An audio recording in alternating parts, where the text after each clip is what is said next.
صاحب آ گیا اور ہمیں قسط ملنے کی بھی نوید سنائی گئی. سر کچھ اظہار خیال کریں. دیکھیں بسم اللہ الرحمن الرحیم. شکریہ نیوز چینل 5 کا انہوں نے موقع دیا. دیکھیں بات یہ ہے کہ یہی ہماری بدقسمتی ہے کہ ہم لون کی قسط کے ملنے کو خوش قسمتی کہہ رہے ہیں. ایک قوم جو ہے جو 25 کروڑ کی قوم ہے اس کو $2.3 بلین کا لون ملنے کی امید ہے, مل جائے گا, اس کو ہم کہہ رہے ہیں کہ بڑی خوش قسمتی کی بات ہے کہ اب ایک آدمی میں قرضہ دینے کے لیے تیار ہو گیا. یہ ایک بدقسمتی کی اینڈ ہے.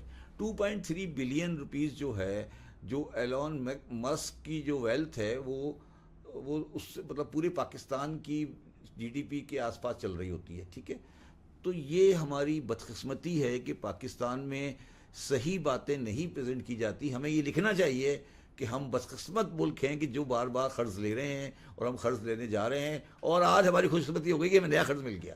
یہ ہے نا. اس کے علاوہ آپ کیا کہنا چاہ رہے ہیں؟ آپ یہ کہنا چاہ رہے ہیں کہ ہمیں قرض مل گیا, اچھی بات ہے. شبر صاحب قوم کے لیے تو یہی ان حالات میں, قوم کے لیے کیا, ایک آدمی کو, ایک خاندان کو قرض مل جائے کہ اچھی بات ہے. یہ میں یہ پوچھ رہا ہوں آپ کو. درست فرما رہے ہیں. شبر صاحب مجھے یہ بتائیے کہ پاکستان جب وجود میں آیا جی, تو موجد پاکستان بانی پاکستان جناب قائد اعظم رحمۃ اللہ علیہ نے جو اس پاکستان کو ملک بنا کے ہم کو دیا تو اس کا نام تھا ریپبلک آف پاکستان, اور 1956 کے آئین کے بعد اس کا نام اسلامی جمہوریہ پاکستان ہو گیا. تو کہ قائد کے ویژن کے خلاف تو کوئی نام نہیں رکھ دیا گیا اس کا؟ دیکھیں دو باتیں ہیں, تھوڑی سی میں آپ کو کلیریفائی کر لوں. ایک تو آپ ایک تھوڑا آگے بڑھے, آپ نے کہا قائد اعظم رحمۃ اللہ علیہ, تھوڑے دن بعد آپ کہیں گے رضی اللہ تعالیٰ عنہ, یہ بھی کہہ دیں گے. ٹھیک ہے جی, خدا تو میرا مقصد ہے لوگوں کو ایک لمٹ میں رکھیں. قائد اعظم بڑے باعزت انسان تھے, بہت بڑا ان کا رول ہے, مگر ہم اپنے القابات میں, اپنی چیزوں میں بہت آگے بڑھتے جا رہے ہیں, اور عربی کے الفاظ استعمال کر کر کے ہم یہ سمجھتے ہیں کہ ہم کسی کوئی ان کو ایک پریسٹیج دیتے ہیں. فار ایگزامپل آپ نے شاید آج دیکھا نہیں دیکھا, کوئی ٹی وی پہ چل رہا تھا کہ جی آج کوئی ابھی 28 تاریخ کو پاکستان کی وہ ہوگی آزادی کا جشن منایا جائے گا کیونکہ وہ رمضان کے حساب سے. جی بالکل, آپ یہ کر لیں, کوئی حرج نہیں ہے, مگر یہ آپ کنفیوژن مزید ملٹیپلائی کر رہے ہیں, اس سے کوئی فائدہ نہیں ہوگا. ٹھیک ہے, پہلی بات. دوسری بات, یہ بات بڑی سمپل سی ہے کہ قائد اعظم محمد علی جناح جو تھے وہ پاکستان مسلم لیگ کے صدر تھے, اور اس کے اوپر میں آپ سے کسی وقت, آج نہیں کسی وقت اگلے پروگرام میں کبھی بحث کروں گا کہ پاکستان کس نے بنایا. اس کے اوپر میں آپ سے ایک پورا 6 گھنٹے کا پروگرام کر سکتا ہوں کہ پاکستان کس نے بنایا. ٹھیک ہے, اور پاکستان کیسے بنا. اس کے اوپر عائشہ جلال کی کتاب ہے, اس کے اوپر جسونت سنگھ نے کتاب لکھی ہے دا پارٹیشن آف انڈیا. ٹھیک ہے, قائد اعظم یس اس مسلم لیگ کی تحریک کے رہنما تھے جس نے اس پوزیشن کو لے کے آگے چلے اور ایک ڈیسیجن لیا. ہمیں یہ یاد رکھنا چاہیے کہ قائد اعظم محمد علی جناح نے اور مسلم لیگ نے 1946 میں کیبنٹ پلان کو ایکسیپٹ کیا تھا. کیبنٹ مشن جو کیبنٹ پلان تھا اس کو ایکسیپٹ کیا تھا, اور اس میں پاکستان نہیں تھا. 46 کی بات کر رہا ہوں میں, 46 کی, اور 47 میں پاکستان بن گیا. جون 47 کو فیصلہ ہو گیا, اور قائد اعظم نے یہ ایکسیپٹ کر لیا کہ ہمیں آدھا پنجاب اور آدھا بنگال ملے گا. ہوا, بالکل ہوا. یہ کیا تھا, چلے وہ الگ کہانی ہے, سے میں نے کہا میں آپ سے کسی وقت بعد میں بات کروں گا. اب آپ آ جائیں کہ اسلامک ریپبلک اور نان اسلامک ریپبلک. دیکھیں جب یہ ملک بن گیا, ٹھیک ہے, اور قائد اعظم محمد علی جناح نے جب پاکستان بنایا تو اس کا نام تھا ریپبلک آف پاکستان. ٹھیک ہے, اچھا, اس کے بعد اس ملک میں ایک آئین نہیں آیا, الیکشن نہیں ہوا. کیوں نہیں ہوا؟ آپ نے کبھی غور کیا کیوں نہیں ہوا الیکشن؟ اس لیے نہیں ہوا کہ ویسٹ پاکستانیز بنگالی کو میجورٹی دینے کو تیار نہیں تھے, اور وہ اس چکر میں تھے کہ کسی طریقے سے کوئی رستہ نکلے جس میں یہ برابری کا سلسلہ بنایا جائے. اور اس کے بعد قائد اعظم کے انتقال کے بعد اور لیاقت علی خان کے قتل کے بعد 2 بیوروکریٹس نے پاکستان پہ قبضہ کر لیا, غلام محمد اور چودھری محمد علی. بالکل ٹھیک ہے, چودھری محمد علی, غلام محمد صاحب تو ایک میرے ذاتی حساب سے وہ وہ ایک ڈفرینٹ ٹائپ کے آدمی تھے. وہ پیر وارث شاہ آف دیوا شریف کے مرید تھے. پتہ ہے آپ کو؟ پیر وارث شاہ آف دیوا شریف کے مرید تھے. وہ ایک الگ کہانی ہے. چودھری محمد علی نہایت اسٹرانگ مذہبی خیالات رکھتے تھے, اور انہوں نے اپنے پوزیشن ہٹنے کے بعد ایک پارٹی بنائی تھی, اس کا نام تھا نظام اسلام پارٹی, اور وہ نظام اسلام پارٹی سمیل جماعت اسلامی کا دوسرا نام تھا. تو چودھری محمد علی کے ذہن میں پاکستان کا جو نقشہ تھا, یہ چودھری محمد علی کے ذہن میں تھا, اور کسی کے ذہن میں نہیں تھا. یہ آپ یاد رکھیے گا کہ چودھری محمد علی کے ذہن میں تھا. اور میں اس کو بولتا ہوں جلندری پاکستان. یعنی کہ پنجاب بیس پاکستان. نہیں, پنجاب تو بہت اچھی جگہ ہے بھائی. جلندر نے 3 بڑے آدمی پیدا کیے ہیں. ایک آدمی تو میرا لیڈر ہے, 2 آدمی کو میں نہیں مانتا, وہ بھی جلندر ہے. دو آدمی جو ہیں, ایک ہے جنرل ضیاء الحق اور ایک ہے چودھری محمد علی. یہ تینوں جلندری ہیں. چودھری محمد علی بھی جلندری ہیں. اچھا ہاں سوری, ایک اور عبدالحفیظ جلندری نہیں عبدالحفیظ جلندری. ایک اور بدترین آدمی, بدترین کہنا چاہیے اس کو, اور اس نے بڑی نقصان پہنچایا پاکستان کو, جسٹس انوار الحق. تو یہ جو جلندری پاکستان ہے نا, جلندری پاکستان کو پاکستان نہیں سمجھے, یہ جلندری پاکستان ہے. یہ پاکستان نہیں ہے.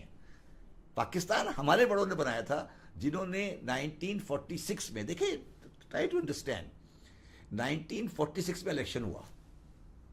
اس الیکشن میں یہ ڈیسائیڈ ہوا کہ مسلم لیگ مسلمانوں کی جماعت ہے یا نہیں ہے. ٹھیک ہے, جو صوبے آج پاکستان کا حصہ نہیں ہے انہوں نے ساری سیٹیں مسلمانوں کو دیں, اور جو آج پاکستان کا, اچھا ایسٹ پاکستان نے دی, بنگال نے دی. جنہوں نے نہیں دی وہ کون ہے؟ پنجاب فرنٹیئر. پنجاب میں گورنمنٹ بنی 46 کے بعد یونینسٹ کی, فرنٹیئر میں گورنمنٹ بنی کانگریس کی. Sindh was the only province, Sindh میں برابر آ گیا, اور سندھ میں ٹاس ہوا. تو جو آج پاکستان ہے, یہ 46 کی ووٹنگ میں پاکستان نہیں تھا. پاکستان ان لوگوں نے ان لوگوں کو دیا ہے جو وہاں رہتے تھے. یہ ان کو یہ بات سمجھ آ گئی نا کس دن, جلندریوں کو یہ سمجھ آئے گا کہ ہم کیا کہہ رہے ہیں, میں کیا کہہ رہا ہوں, کہ پاکستان بنایا کس نے. چودھری محمد علی صاحب کی کبھی ہسٹری پڑھیے گا آپ.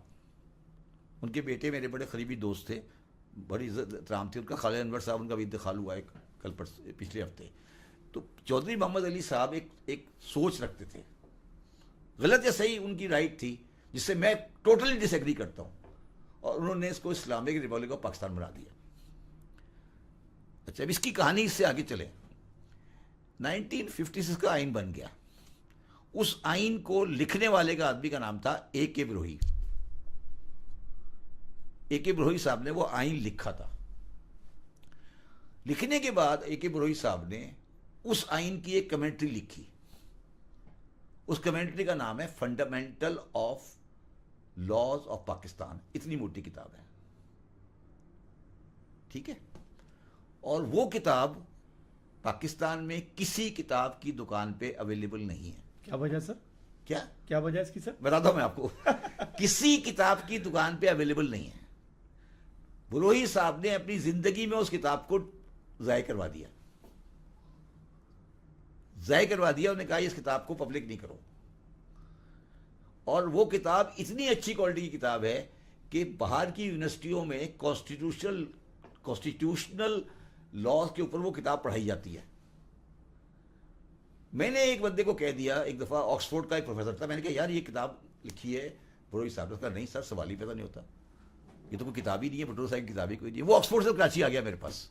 اس نے مجھے کہا سر آپ کہہ رہے ہیں کتاب لکھی ہے, میں نے اس کو کتاب دکھا دی, میرے پاس ہے کتاب. وہ میں نے کہا یہ کہاں سے آئی, مجھے پوچھ لگا یہ کہاں سے آئی.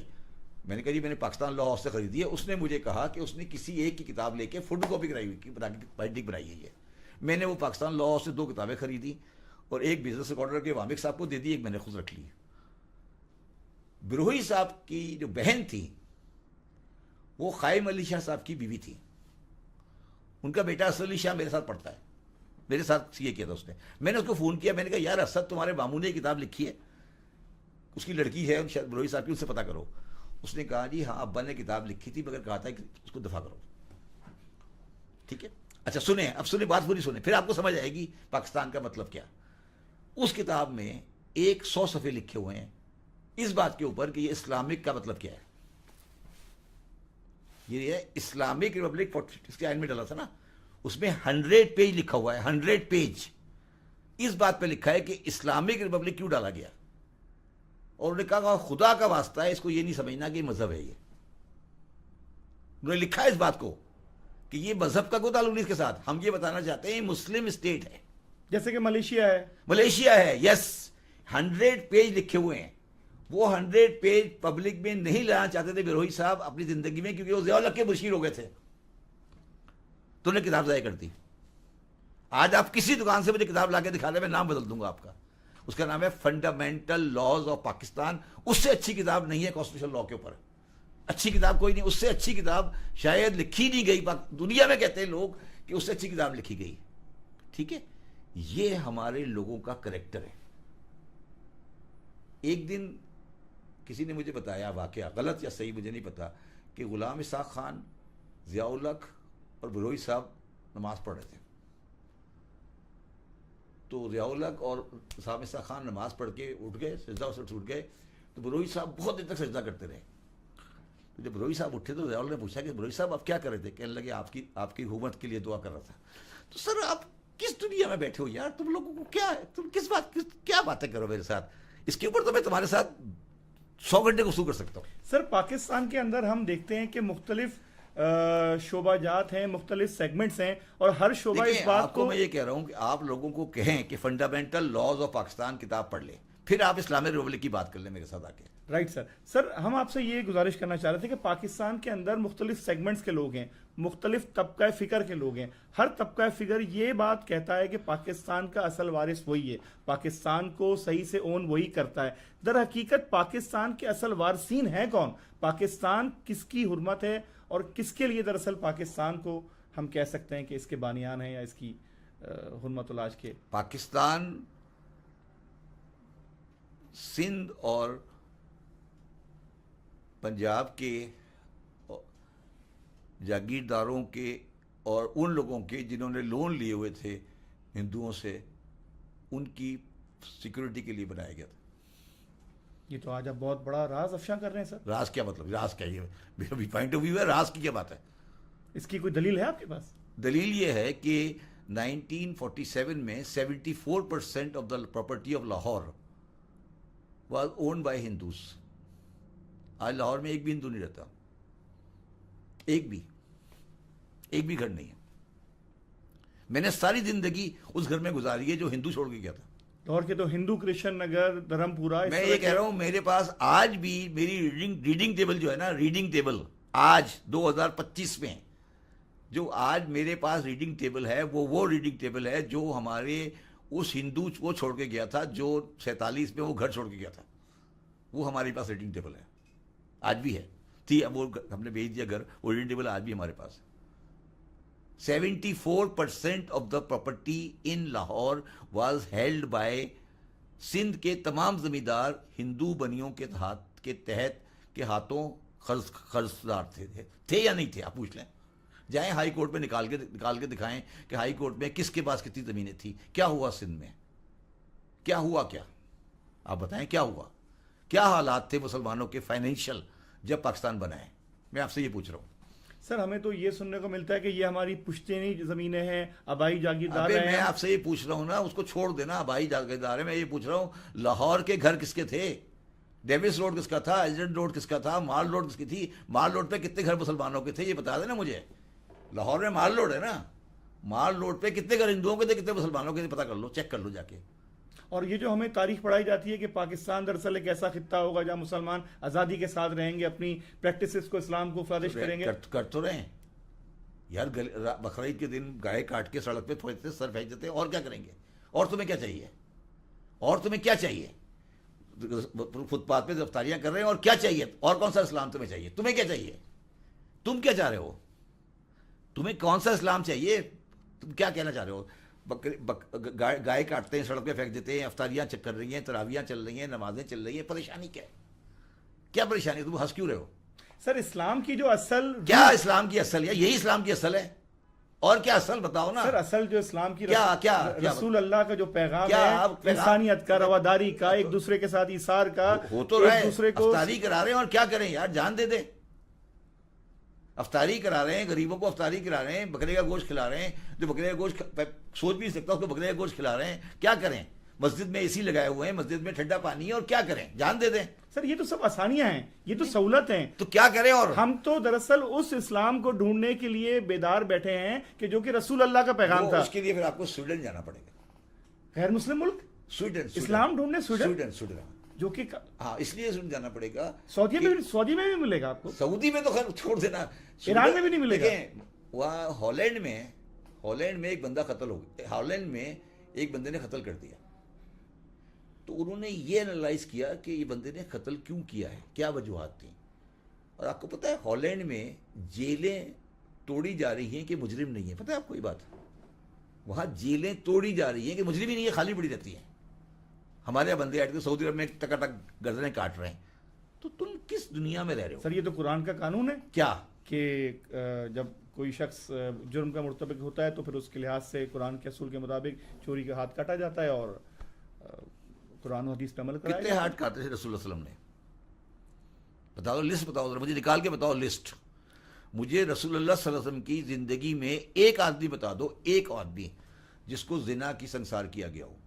اگر ہے تو مجھے بتا دو. یعنی کہ آپ یہ کہتے ہیں رسول اللہ کے دور میں نہ تو کسی کو سنسار کیا میں گیا. آپ سے یہ پوچھ رہا ہوں کہ میں نہیں کہہ رہا، آپ بتاؤ نا. تم تو اسلامی سزاؤں کے ماننے والوں، تم مجھے بتا دو کہ یہ آدمی رسول اللہ صلی اللہ علیہ وسلم نے سنسار کیا اسلامی سزا کے بنیاد پہ، رسول اللہ کو گواہی مل گئی، اس کو سنسار کر دیا کہ زنا کر رہا تھا. کوئی ہے؟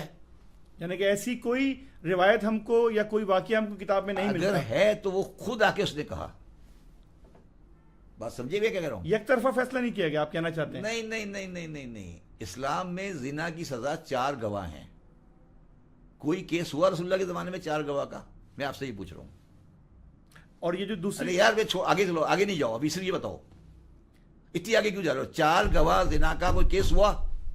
سر اس موضوع پہ تو کوئی یار میں آپ سے سمپل سوال کیا، میں نے آپ اتنی لمبی کہانی نہیں دو مجھے سے بتاؤ. 4 گواہ کے ساتھ زنا پہ کوئی سزا رسول اللہ نے دی نہیں دی؟ میرے علم میں ہاں نہیں. یا نا؟ ختم ہوئی بات؟ میرے علم میں نہیں. ختم ہوئی، قصہ ختم ہو گیا. پھر آپ کیوں پریشان ہو؟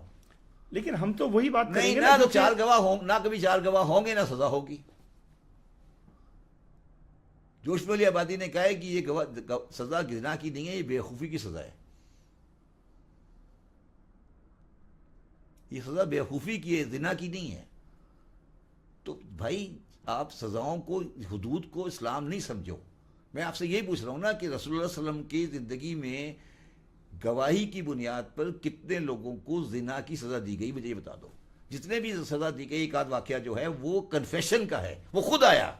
یعنی کہ خود پیش کیا ہے، ہاں، ایڈمٹ عورت کیا. نے شاید ایک عورت کا واقعہ، اس نے خود رسول اللہ نے منع کر دیا، جاؤ، اس کا بچہ ہونے کے بعد اس کے بعد آ جانا. خود اس نے کنفیشن کیا. کیونکہ آپ رحمت للعالمین ہیں، جی یہ میں کہہ رہا ہوں. نور کائنات ہیں، نور اچھا. مجسم ہیں، اچھا. امت کے لیے، جی. پوری کائنات کے لیے. اچھا مجھے ایک اور بات بتا دیں، آپ بڑے پڑھے لکھے مسلمان لگتے ہیں مجھے. رسول ایک آدمی بتائیں جس کو رسول اللہ صلی اللہ علیہ وسلم نے تلوار سے قتل کیا ہو.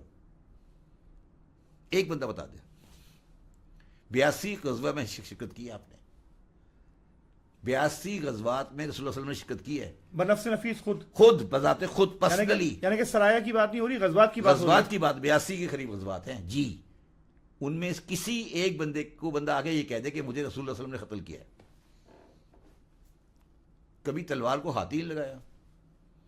یہ ہے رحمت اللہ عالمین. شبر زیدی صاحب، بریک سے پہلے ہم کچھ گفتگو کر رہے تھے رحمت اللہ عالمین صلی اللہ علیہ وآلہ وسلم کی رحم دلی کا.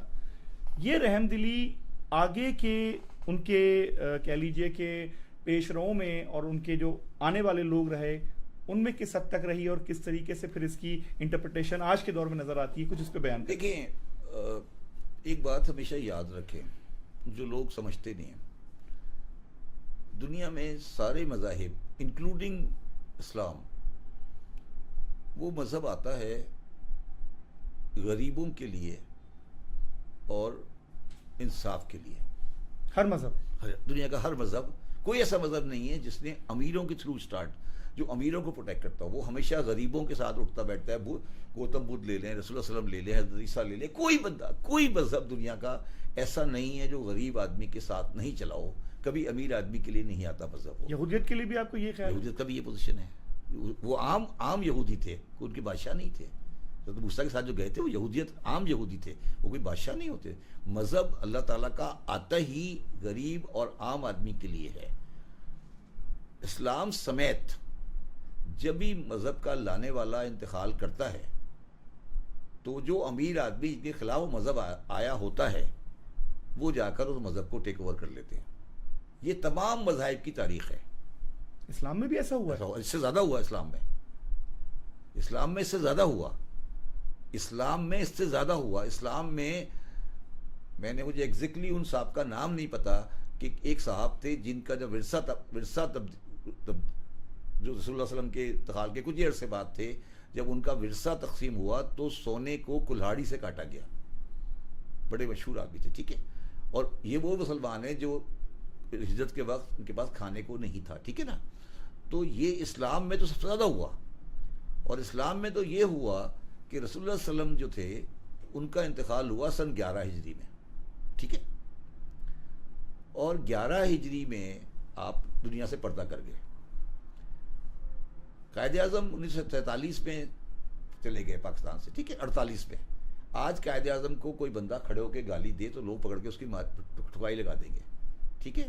رسول اللہ کے 11 ہجری کے بعد 50 سال کے بعد سن 61 ہجری میں ایک ان کی تخت پہ ایک بندہ آ کے بیٹھا، اس کا نام یزید تھا. یہ کتنے ڈیوریشن کی بات ہے؟ 50 سال 61 50 سال ہوئے نا، پورے ہاف سینچری. اس نے آ کے کہا نہ کوئی وحی آئی تھی نہ کوئی فرشتہ آیا تھا، یہ تو بنی ہاشم کا اقتدار حاصل کرنے کے لیے ایک دھوکہ تھا. نعوذ باللہ من ذلک. نعوذ باللہ. اور یزید کے نام کا خطبہ مدینے کی مسجد میں پڑھا جاتا تھا، ٹھیک ہے.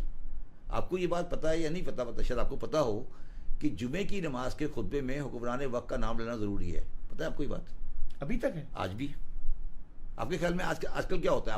آپ کی مسجد میں کیا ہوتا ہے پتہ ہے آپ کو؟ آپ کو پتہ ہے یہ بات؟ بتاؤں میں کیا ہوتا ہے؟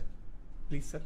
آپ کی مسجدوں میں یہ ہوتا ہے کہ آپ 4 خلفاء کا نام لیتے ہیں، اس کے بعد امام حسن حسین کا نام لے کے ختم کر دیتے ہیں. آپ جائیں جمعے کی نماز میں تو آپ کے خطبے کے اندر 4 خلیفہ راشدین کا نام لیا جاتا ہے، اس کے بعد امام حسین کا نام لیا جاتا ہے اور خطبہ ختم کر دیا جاتا ہے ایز اے حکمران. ہمارے شیعوں کے مسجد کے اندر 12 اماموں کا نام لیا جاتا ہے. جمعے کے خطبے کے لیے ضروری ہے کہ حاکم وقت کا نام لیا جائے. یہ اسلامی شریعت کہتی ہے؟ اسلامی شریعت کا حصہ ہے. یہ کہاں ہو رہا ہے؟ ہر جگہ ہو رہا ہے. سوائے پاکستان کے؟ ہر جگہ نہیں، ہر جگہ ہوتا ہے. پاکستان میں بھی ہوتا ہے؟ یہی تو میں عرض کروں. آپ جمعے کی نماز پڑھیں نا، خطبہ سنیں نا جا کے کبھی کسی وقت، خطبے کے اندر حکمران وقت کا نام لینا، شرعی حکمران کا، یہ نہیں مودی کا نہیں، شرعی حکمران وقت کا نام لینا ضروری ہے. تو سر شرعی حکمران کا نام بتایا تو صحیح، 4 خلفاء، اس کے بعد امام حسن امام حسین پہ کام چلا رہے ہیں نا ہم لوگ. تو میں یہ کہہ رہا تھا کہ یزید کا خطبہ پڑھا جاتا تھا مدینے میں رسول اللہ کے 50 سال کے بعد. کسی مائی کے لال میں ہمت کیوں نہیں ہوئی کہتا کہ یہ کیا ہے؟ اور اسے کب تک رہا؟ کتنا عرصے رہا؟ 100 سال حکومت رہی بنی امیہ کی. 100 سال، 90 سال 90 سال حکومت رہی بنی امیہ کی. 90 سال رسول اللہ علیہ وسلم کے بعد. اور رسول اللہ علیہ وسلم کے بعد چوتھے خلیفہ امام حسن کے بعد 5ویں خلیفہ کا مانے کسی خلیفہ کے نام کے ساتھ، آپ نے ابھی کہا نا رحمت اللہ علیہ، قائد اعظم کے ساتھ کہا نا، آپ نے کبھی ہارون رشید کے ساتھ کہا؟ آپ نے کبھی عبد الملک مروان کے ساتھ کہا؟ کبھی آپ نے مامون رشید کے ساتھ رحمت اللہ علیہ کہا؟ کبھی آپ نے معتصم باللہ کے ساتھ رحمت اللہ علیہ کہا؟ یہ ان کے حالات تھے. یہ مسلمانوں نے کہا یار یہ ہمیں قبول ہی نہیں ہے کسی حال میں بھی. آج کسی بھی خلیفہ کے نام کے آگے جو امام حسن کے بعد خلیفہ بنے، کسی کے آگے رحمت اللہ بھی نہیں لگا ہوا. رضی اللہ تو بات کی بات ہے. کوئی کتاب دکھا دیں جس میں کسی خلیفہ کے نام کے ساتھ رحمت اللہ لکھا ہو یا رضی اللہ لکھا ہو. ایک خلیفہ درمیان میں آیا عمر عبد العزیز، وہ ذاتی کردار کی بنیاد پر ان کا نام رضی اللہ ہوا تھا، مگر باقی یزید کے بعد خلیفہ کون بنا؟ آپ کے خیال میں کون بنا؟ کون یزید کا خلیفہ بنا؟ آپ بہتر بتا سکتے ہیں سر. یزید کے بعد خلیفہ بنا اس کا بیٹا، اس کا نام معاویہ ابن یزید تھا. وہ 25 دن خلیفہ رہا، اس کے بعد چلا گیا. اس کے بعد خلیفہ بنا مروان بن حکم، جس کے اوپر قرآن مجید میں لعنت تھی، اس کے والد کے اوپر. رسول اللہ نے زندگی میں ایک ہی انسان کو مدینے سے باہر نکالا تھا جس کا نام تھا حکم بن عاص. اس کا بیٹا مسلمانوں کا خلیفہ تھا رسول اللہ کے انتقال کے 50 سال کے بعد. یہ ہسٹری اگر غلط ہے تو مجھے پکڑ لینا آ کے. یہ ہے یا نہیں ہے؟ سر آپ جو بات کرتے ہیں دلیل کے نہیں ساتھ نہیں دلیل کی بات نہیں کر رہا. آپ نے کیا پڑھا ہے پھر؟ سر ہم چاہتے ہیں کہ کیا آپ ہم کیا تم کیا چاہتے ہو؟ ہم چاہتے ہیں کہ آپ ان باتوں سے ہم کو مزید فیضیاب کریں. اس وقت یہ بتائیں سر پاکستان کے اندر جو ساری پولیٹیکل سچویشن ہے، بالخصوص جو ہمارے سابق وزیر اعظم تھے اور جو کہ بانی پی ٹی آئی بھی ہیں، ان کے ساتھ بھی آپ کا ورکنگ ریلیشن شپ اچھا رہا اور آپ کو انہوں نے چیئرمین ایف بی آر بھی کے عہدے پہ پہنچایا. سر مگر آپ کو جب اس منصب پہ بٹھایا گیا تو آپ نے اپنے طور سے بے حد کوشش کی کہ کچھ اصلاحات لائیں، مگر آپ کو اپوزیشن بھی سب سے زیادہ ان کی جماعت کی طرف سے آئی. جب آپ نے خیبر پختونخوا ٹبیکو کے حوالے سے کام لیا، جب آپ نے کوشش کی کہ ٹیکس اصلاحات امپوز کی جائیں، تو کہتے ہیں کہ کسی ملتان کے بڑے جاگیردار. تو یہ معاملات سر آپ نے کیسے بیئر کیے؟ کس طرح ان بحرانوں سے باہر آیا؟ نہیں میں نے بحران سے باہر نہیں آیا. میں ان کو کہتا تھا آپ نے سی ڈی کو نہیں میں نے ان کو کہا. دیکھیں انہوں نے ہمیشہ کہا کہ میں تمہارے ساتھ ہوں، مگر وہ اپنے لوگوں کو کنٹرول نہیں کر سکے نا. دیکھو میری بات سمجھو، ایک بات کو سمجھو. پاکستان میں جو ڈیموکریسی چل رہی ہے اس میں 172 ایم این اے چاہیے ہوتے ہیں آپ کو. وہ ایم این اے الیکٹ تو ہو کے آ جاتا ہے پارٹی کے ٹکٹ پر. عمران خان کے ووٹ لے کے آ جاتا ہے، عمران خان کے بلے کے ساتھ وہ الیکٹ ہو کے آ جاتا ہے. مگر اسمبلی میں آنے کے بعد وہ پھر اپنی بات کرنا شروع کر دیتا ہے. اور یہ پاکستان کی بڑی بدقسمتی رہی ہے. یہ فارورڈ بلاک بنتے ہیں، پھر آپ نے لا بنایا کہ آپ پارٹی نہیں چینج کر سکتے، یہ نہیں کر سکتے. تو وہ ڈیموکریسی کی جو ایشوز ہے نا، تو کیا ہوا؟ پرویز خٹک عمران خان کا پارٹی کا نہیں تھا کیا؟ خاص بندے تھے. میں وہی کہہ رہا ہوں نا آپ کو. تو یہ جو ہمارا ڈیموکریٹک سسٹم ہے نا، اس کے اندر بہت بڑے بڑے ایررز آ گئے ہیں. عمران خان صاحب اب دوبارہ آ گئے پھر وہ 172 ایم این اے آگے پیچھے ہو جائیں گے. کوئی امید ہے سر آنے کی؟ دیکھیں میرے حساب سے پاکستان میں تھرڈ فورس پالیٹکس کی جو ہے، تھرڈ فورس ہے نا پیپلز پارٹی مسلم لیگ، تھرڈ فورس تو پاکستان میں باقی رہے گی. مطلب آپ تھرڈ فورس کو ڈینائی نہیں کر سکتے. اور میرے ذاتی حساب سے 24 کے الیکشن میں وہ جو بھی ان کی پوائنٹ آف ویو ہے اس کو عوامی مقبولیت پذیر ایک ہے، اس کی پوزیشن ہے. ٹھیک ہے، تو میرا اپنا خیال ہے کہ ذاتیات ایک الگ چیز ہے. ذاتی کیس ہو گیا، یہ کیس ہو گیا، وہ کیس ہو گیا، وہ ایک الگ سبجیکٹ ہے. 9 مئی کے واقعات اس کا وہ الگ واقعات ہے. مگر ایک پارٹی جو ہے، ایک تھرڈ فورس کی پارٹی جو کہ ان لوگوں پہ مشتمل ہے جو ان کے خیالات سے ہم آہنگ ہے، وہ اپنی جگہ باقی رہے گی. اور اگر لوگوں کی رائے معلوم کی جائے تو لوگ کہتے ہیں کہ یار جو اس وقت حالات ہیں یہ مزید ہم کو دلدل کی طرف جاتے نظر آ رہے ہیں. دیکھیں بات یہ نہیں ہے. دیکھیں بات یہ ہے کہ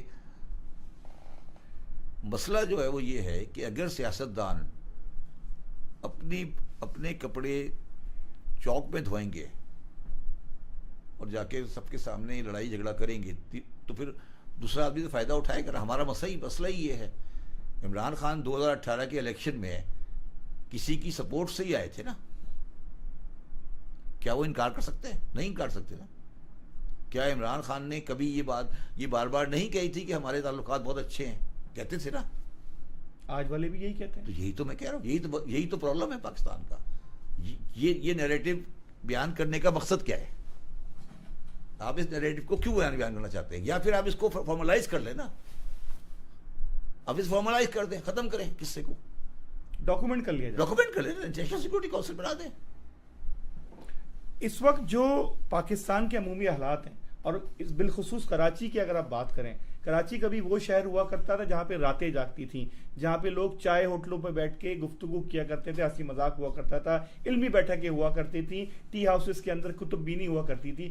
آج کا کراچی گزشتہ 50 سال کے کراچی کے مقابلے میں ٹیکنالوجی کے ساتھ امپروو ہوا ہے یا تنزل کی طرف اس کو آپ دیکھ رہے ہیں؟ کراچی جو ہے وہ کبھی نہ اس کو صوبائی فیڈرل گورنمنٹ نے کبھی اون کیا، نہ کبھی پروونشل گورنمنٹ نے اون کیا. اس کی وجہ یہ ہے کہ کراچی میں جو بھی پارٹی الیکشن جیتتی ہے وہ کبھی نیشنل میں پارٹی نہیں بنتی. میں مثال دیتا ہوں آپ کو. ایم کیو ایم 30 سال تک رہی، وہ صرف اپنی سیٹیں لے رہی ہے، وہ نیشنل پارٹی کبھی نہیں تھی. ٹھیک ہے، تو وہ جا کے سودے بازی کر سکتے تھے، وہ اپنا مین اسٹریم کبھی نہیں تھے. ٹھیک ہے نا. سملرلی جو سندھ کی انٹیریئر والی پارٹی ہے وہ ہمیشہ کراچی والی پارٹی سے الگ ہوتی ہے. تو کراچی جو ہے اس کا مصیبت مسئلہ یہ ہے کہ کراچی کا جو ووٹنگ پیٹرن ہے 1970 کے بعد سے وہ ہمیشہ نیشنل اور صوبائی اسٹریم سے الگ ہو گیا ہے یا کر دیا گیا ہے. آج آپ بتائیں کہ کوئی مسلم لیگ نواز کا بندہ جیت سکتا ہے کراچی سے؟ جی سکتا ہے؟ کونسلر بھی نہیں جیت سکتا, ٹھیک ہے نا. جماعت والا جیت سکتا ہے؟ نہیں جیت سکتا. بس تو کراچی کو اب ہمیں یہ ڈیسائیڈ کرنا پڑے گا کہ کراچی کے سلسلے میں ہمیں پولیٹیکل سلوشن کیا کرنا ہے. مگر کراچی کے دو مسئلے ہیں. ایک مسئلہ یہ ہے کہ جو شہر 3 کروڑ کا ہوتا ہے, جیسے کراچی 3 کروڑ کا شہر ہے, آپ اس میں کوئی بھی سیاسی پوزیشن ہو وہ اپنی جگہ پر ہے, مگر یہ شہر آپ کو میٹروپولیٹن کارپوریشن کے حوالے کرنا پڑے گا.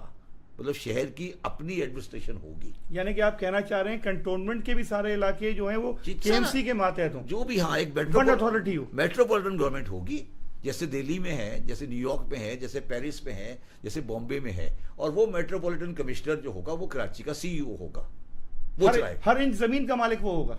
مالک تو نہیں, مگر کم از کم اس کا ڈیسیژن لینے والا وہ ہوگا. مطلب دیکھیں نا, یہ تو نہیں, دیکھیں نا, اب آج پرابلم یہ ہے کہ سندھ جو ویسٹ مینجمنٹ ہے اس کو مینیج کرنے والا ایک الگ منسٹر سندھ گورنمنٹ میں بیٹھا ہوا ہے. KMC الگ چل رہی ہے, کینٹ بورڈ الگ چل رہا ہے, ٹریفک والے الگ چل رہا ہے. یہ نہیں ہو سکتا. کراچی میں بڑے شہر جب ہوتے ہیں, جب میٹروپولیٹن شہر بن جاتے ہیں, لنڈن ہے, ان میٹروپولیٹن شہروں کی لا اینڈ آرڈر ایک آدمی کرے گا. یعنی کہ میئر کے ماتحت ہوگی, پولیس بھی میئر کے ماتحت, کوئی نام, ہاں, میئر کے واٹر بورڈ میئر کے ماتحت, ہر چیز انکلوڈنگ پورٹ بھی, انکلوڈنگ پورٹ, یس. کیونکہ پورٹ کراچی کی آدھی زمینوں کو ہولڈ کرتی ہے. کراچی میں بہت بڑی تعداد پورٹ کے پاس ہے. مطلب نیو یارک کی جو پورٹ اتھارٹی ہے وہ نیو یارک کے آدھے شہر کو چلاتی ہے, اور اس کا مالک میئر ہوتا ہے. میئر مطلب اس کی ایڈمنسٹریشن منتظم جو ہے, منتظم جو ہے. تو آپ کو ایک بورڈ بنانا پڑے گا جو کراچی کو چلائے گا, سیاسی ہو غیر سیاسی ہو. آپ یہ نہیں کر سکتے کہ ادھر ایک ویسٹ کو کوئی اور ڈیل کر رہا ہے, بجلی کو کوئی اور ڈیل کر رہا ہے, ادھر کوئی اور کر رہا ہے. جو کچھ بھی آپ کریں گے وہ ایک 1 یونٹ میں کریں گے. اب دہلی میں کیا ہوتا ہے, دہلی کا ایک چیف منسٹر ہے, وہ CEO, ہر چیز دہلی کا وہ کرتا ہے, ختم ہو گئی بات. بامبے کا ایک چیف کمشنر ہے, ختم.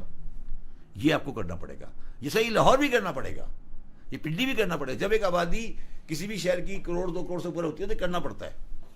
سر کراچی کی اگر ہم تاریخ کا کچھ مطالعہ کریں, بلکہ آپ اس پہ زیادہ بہتر گرفت بھی رکھتے ہیں اور معلومات بھی رکھتے ہیں, کراچی کسی زمانے میں کہتے ہیں کہ بلوچستان حکومت کے ماتحت تخانف قلات سے اس کا تعلق تھا, یہاں پہ وہاں سے ٹیکس وصولی یہاں ہوا کرتی تھی. کیا یہ بات درست ہے؟ دیکھیں, یعنی کہ ان کا کوتوال یہاں سے ٹیکس کلیکٹ کر کے میری جو اسٹڈی یہ کہتی ہے کہ جو سندھ کی باؤنڈری ہے بٹوین سندھ اینڈ کراچی, سندھ اور بلوچستان, وہ باؤنڈری ملیر ریور ہے. بالکل درست فرما رہے ہیں, ایسا ہی ہے.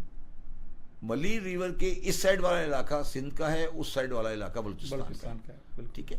اور یہ علاقہ جو آج کراچی ہے یہ کسی زمانے میں خان خلات کے انڈر میں ہوتا تھا, اس پہ کوئی ڈسپیوٹ نہیں ہے, اور تالپوروں نے اس کو بعد میں دیا. تو یہ کراچی کے 2 ایشوز ہیں. ایک تو وہ تالپوروں کا علاقہ تھا, دوسرا کراچی کا جو پورٹ ہے, جو کراچی کا پورٹ ہے, جو کراچی پورٹ کہتے ہیں, یہ جو پورٹ ہے اس کا کوئی تعلق نہ بلوچوں سے ہے اور نہ سندھیوں سے ہے. یہ پورٹ ہندوؤں نے بنایا تھا. ایک ہندو تھا جس نے یہ پورٹ بنایا تھا ہب کے پاس. وہاں سے جب پانی آ گیا تو اس کو یہاں موو کر کے یہاں لے کر آیا تھا. اس کا کوئی تعلق نہ بلوچستان سے ہے نہ اس کا کوئی تعلق سندھ سے ہے. وہ جو لوگ تھے وہ ہندو تھا, ایک ہوتمل نام تھا شاید اس کا, یہ اس کا بنایا ہوا پورٹ ہے. اس کے ساتھ پھر آبادی آ گئی, جو آبادی کراچی کے اندر ایک قلعہ ہوتا تھا, اس قلعے کے اندر 2 دروازے ہوتے تھے. میٹھا در کھارا در کی بات کر رہے ہیں. جو میٹھا در تھا وہ لیاری کی طرف کھلتا تھا, اور جو کھارا در ہے وہ سمندر کی طرف کھلتا تھا, اس لیے وہ کھارا پانی تھا, یہ میٹھا پانی تھا. یہ کراچی کی ہسٹری ہے. اور پھر خان خلات کے شاید بھائی نے تالپوروں کا بندہ مار دیا تھا, تو اس چکر میں خان خلات نے یہ شہر جو تھا وہ تالپوروں کے حوالے کر دیا. سر کراچی میں اس وقت کراچی ٹیکنیکلی اسپیکنگ سندھ کا حصہ نہیں ہے. سر ایک بہت بڑا اس وقت ویکیوم کراچی میں ہمیں نظر آتا ہے. میں آپ سے ایک اور سوال کرتا ہوں. جو بلیر میں لوگ رہتے ہیں ان کا کیا کاسٹ ہے؟ نام سنا ہے آپ نے کبھی؟ جوکیو. جو لیاری میں رہتے ہیں وہ کون ہے؟ لیاری میں قبول ہے. تو دونوں میں کیا فرق ہے؟ Gabul are Baloch and Jokyu are Sindhi. Yes, that is the difference. بہت بڑا ڈفرینس ہے دونوں کے اندر. ملیر ریور کا ڈفرینس بہت بڑا ہے. Malir river was a boundary between the Sindh and Punjab میرے حساب سے, میرے ذاتی حساب سے. اور یہ جوکھیو آپ دیکھیں ملیر, جب آپ ملیر ریور کراس کریں گے نا, آپ اگر آپ اس کو ٹریول کریں نا, جیسے ہی آپ ملیر ریور کراس کریں گے آپ کو ہریالی نظر آئے گی. بالکل. کیوں نظر آتی ہے ہریالی؟ وہ الگ علاقہ ہے, یہ الگ علاقہ ہے. یہ تو پورٹ بنائی گئی تھی, اس کا کوئی تعلق اس سینس میں سٹی کے ساتھ نہیں ہے. اس کا کوئی تعلق انٹیریئر سندھ سے اس سینس میں نہیں ہے جس سینس سے انٹیریئر سندھ کو اس کو ملایا جاتا ہے. Right sir. سر کراچی میں اس وقت بڑا ویکیوم نظر آتا ہے, سیاسی خلا ہے. اس خلا کو بھرنے کے لیے بڑی لوگ شور کر رہے ہیں. کبھی مہاجر قومی موومنٹ کے سربراہ باقاعدہ طور پہ احتجاج کرتے ہیں, پھر جیل بھی چلے جاتے ہیں. جماعت اسلامی کے حافظ نعیم صاحب تھے, وہ بڑے احتجاج دھرنے دیا کرتے تھے. اور اس وقت ایم کیو ایم پاکستان بھی بڑا اس پہ آواز بلند کرتی نظر آ رہی ہے. لیکن حقیقی معنوں میں کراچی کو دوبارہ سے اس کا لیڈر, اس کا رہنما مل سکے گا؟ یہ ایم کیو ایم والے اور جماعت اسلامی والے یہ چلے ہوئے کارتوس ہیں, ان کی کوئی حیثیت نہیں. حافظ نعیم صاحب 50,000 بندہ اکٹھا کر کے دکھا دے مجھے, دونوں میں سے کوئی ایک آدمی 10,000 بندہ اکٹھا کر کے دکھا دے, 5,000 کر کے دکھا دے مجھے. یہ دونوں چلے ہوئے کارتوس ہیں, ان کا کوئی تعلق نہیں ہے کراچی کی پالیٹکس سے ان کا کوئی تعلق نہیں ہے, کوئی ذرہ برابر تعلق نہیں ہے. ریئل پالیٹکس سے یہ دونوں آؤٹ ہیں. یہ صرف اخباروں کی حد تک ہے, بیانوں کی حد تک ہے, بینر کی حد تک ہے, بس. اس سے زیادہ کوئی حیثیت نہیں ان کی ہے. بتا دیں آپ, کوئی ہے؟ یہ بیٹھا ہوا ہے ووٹ ڈالے گا, آپ ڈالیں گے, کوئی ہے؟ ان کی کوئی حیثیت ہے؟ وہ کبھی حافظ نعیم صاحب کبھی کشمیر کی طرف چل دیتے ہیں, کبھی اس طرف چل دیتے ہیں, کبھی ادھر طرف چل دیتے ہیں. جا کے وہ بندہ گر گیا, اس کے اندر وہ ٹینکر میں مر گیا, اس کی نماز جنازہ جماعت نے آرگنائز کر دی. بس یہ اسی کام کے لیے رہ گئے. وہ کون بنے گا کراچی کی آواز؟ دیکھیں کراچی کی آواز کا سیٹل ہونا ہے. اس کو یا کس کو بنایا جائے گا یہ کہہ لیجئے. دیکھیے میری بات سنیں, یا ہما کس کے سر پہ بیٹھے گا؟ میری بات سنو. تمہاری ایج کمپیریٹیولی کم ہے. یہ شاید بندہ جو بیٹھا ہوا آپ کے سامنے, اس کی ایج تھوڑی زیادہ ہو. آپ پوچھیں کہ 1992 میں یا 2000 میں کیا کراچی کا حال ہوتا تھا. 2000 تو مجھے یاد ہے. دیکھیں نا, گولیاں چلتی تھی, کرفیو لگا ہوتا تھا, ٹھیک ہے. تو کم از کم 8 سال سے آج وہ تو نہیں ہو رہا, نہیں ہو رہا نا.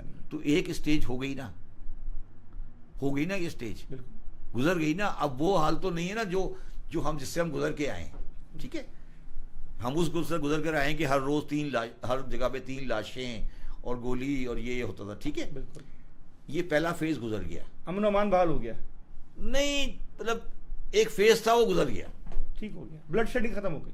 ہاں بلڈ شیڈنگ ختم ہو گئی. اب ایک فیز آئے گا جو فیز کنسولیڈیشن کا ہوگا, اور ایک فیز آئے گا پھر ترقی کا ہوگا. اچھا. اب یہ جو فیزز ہیں اس میں کس کی ٹائمنگ کیا ہوں گے وہ الگ بات ہے. مگر کراچی کا جو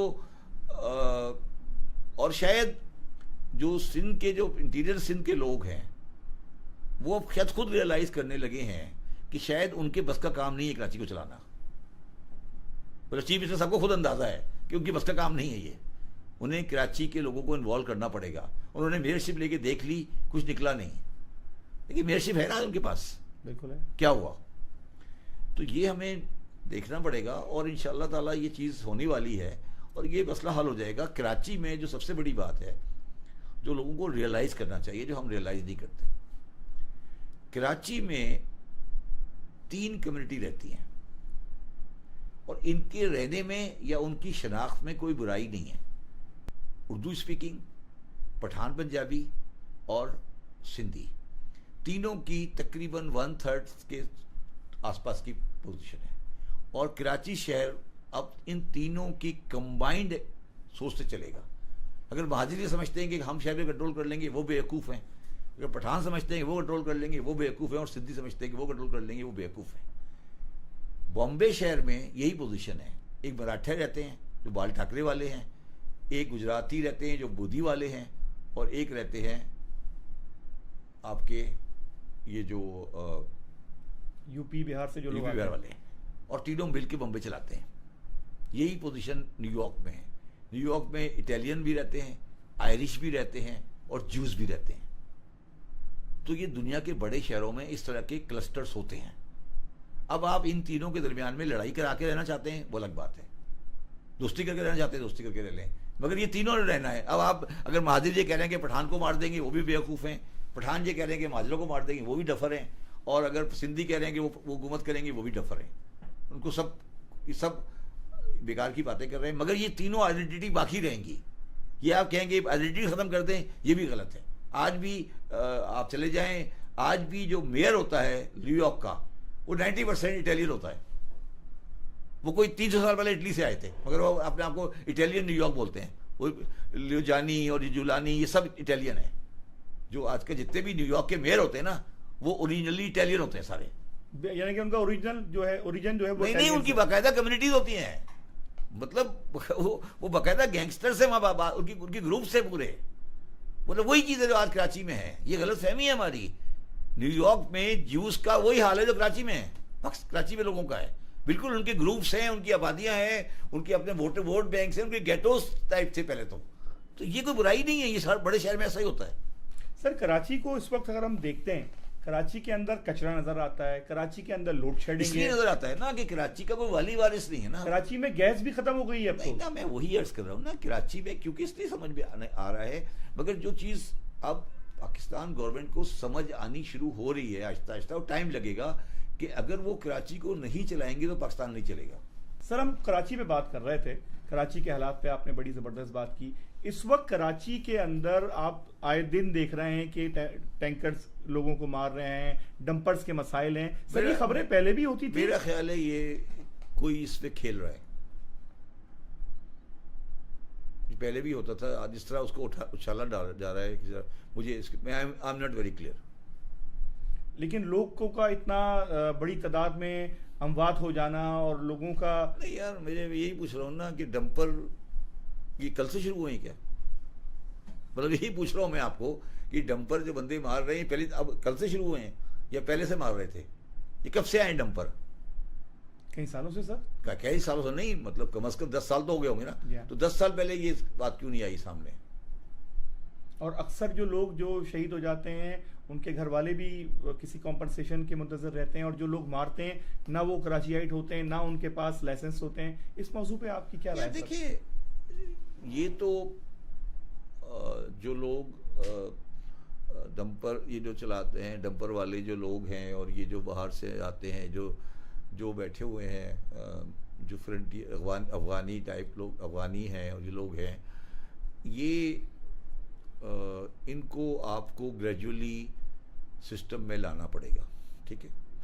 اور مگر ہمارا پرابلم یہ ہے کہ ہمارا جو میڈیا ہے خاص طور پہ وہ ان کو گلیمرائز کرتا ہے. آپ نے کبھی 5-10 سال پہلے یہ بڑے بڑے بالوں والے پٹھان دیکھے تھے؟ یہ کہاں سے آئی یہ چیز؟ آپ نے کبھی سوچا ہے؟ یہ ڈمپر والوں کے جو لیڈر صاحب ہیں ان کے بڑے بڑے بال ہیں پٹھانوں والے، یہ کہاں سے آیا ہے؟ یہ آپ کے خیال میں کیا چیز ہے؟ یہ طالبان کا ڈریس ہے. طالبان کہتے ہیں کہ جو آپ نے جو ہیئر کٹ کیا ہوا ہے نا یہ غیر اسلامی ہے، اس کو وہ انگلش ہیئر کٹ کہتے ہیں. اور وہ کہتے ہیں کہ رسول اللہ صلی اللہ علیہ وسلم کا ہیئر کٹ یہ نہیں تھا، وہ پیچھے کر کے بال اس طرح کرتے تھے. تو یہ وہ اسلام کے یہ وہ چیزیں لانے کی کوشش کی جا رہی ہے جو کہ معاشرے کو گڑبڑ کو خراب کرنا ہے. یعنی کہ آپ کہنا چاہ رہے ہیں کہ کراچی میں طالبانائزیشن کو امپوز کرنے کی کوشش، طالبانائزیشن کلچر کو آگے بڑھانے کی کوشش ہو رہی ہے، اور اس میں بہت بڑا رول مذہبی اداروں کا ہے. سر مذہبی لوگ تو کہتے ہیں کہ یار مذہبی لوگ مجھے بتائیں نا، مذہبی لوگ اب آپ سے یہ کہنے لگے ہیں کہ بال اس طرح کٹائیں، آپ کے بال کو وہ ایکسیپٹ ہی نہیں کرتے. دیکھیں نا میرا مقصد ہے، میں نہیں کہہ رہا کہ رسول اللہ صلی اللہ علیہ وسلم کے بال کس طرح کٹتے، اپنے بال کس طرح کٹاتے تھے، مگر یہ ساری چیزیں وہ تھیں جن کو ہم سیٹل کر چکے تھے. اب ان چیزوں کو دوبارہ زندہ کیوں کیا جا رہا ہے؟ میرا مقصد ہے یہ چیزیں کیوں آ رہی ہیں؟ بتائیں نا، یہ ساری چیزیں کیا بنیادی مقاصد ہیں پاکستان بننے کے؟ یہ کیوں آ رہا ہے؟ مذہبی جماعتوں کو کیوں لایا جا رہا ہے؟ اب ایک مذہبی جماعت والا کا میں نے پروگرام دیکھا، وہ کہہ رہا ہے کہ آپ بتائیں جو گھر میں کیلے لائیں اس کو کس طرح رکھنا چاہیے. دیکھا تھا آپ نے؟ جی بہت مشہور ہوا ہے. تو پھر آپ مجھے بتائیے اگر آپ اس طرح کے لوگوں کے ساتھ ڈیل کرنا شروع کریں گے تو کیا ان کی فالوئنگ دیکھی ہے آپ نے؟ اور وہ وہی لوگ ہیں جو بالوں کو اس طرح کٹاتے ہیں. سر میں تو طفل مکتب ہوں، آپ علم کا دریا ہیں. میں ایک بات چھوٹی سی آپ سے پوچھتا ہوں. رسول اللہ صلی اللہ علیہ وآلہ وسلم نے جب اس دار فانی سے پردہ فرمایا، رحلت ہوئی، انتقال ہوا، تو کہتے ہیں کہ آپ کی جو ذرا تھی وہ ایک یہودی کے پاس گروی رکھی ہوئی تھی. یس.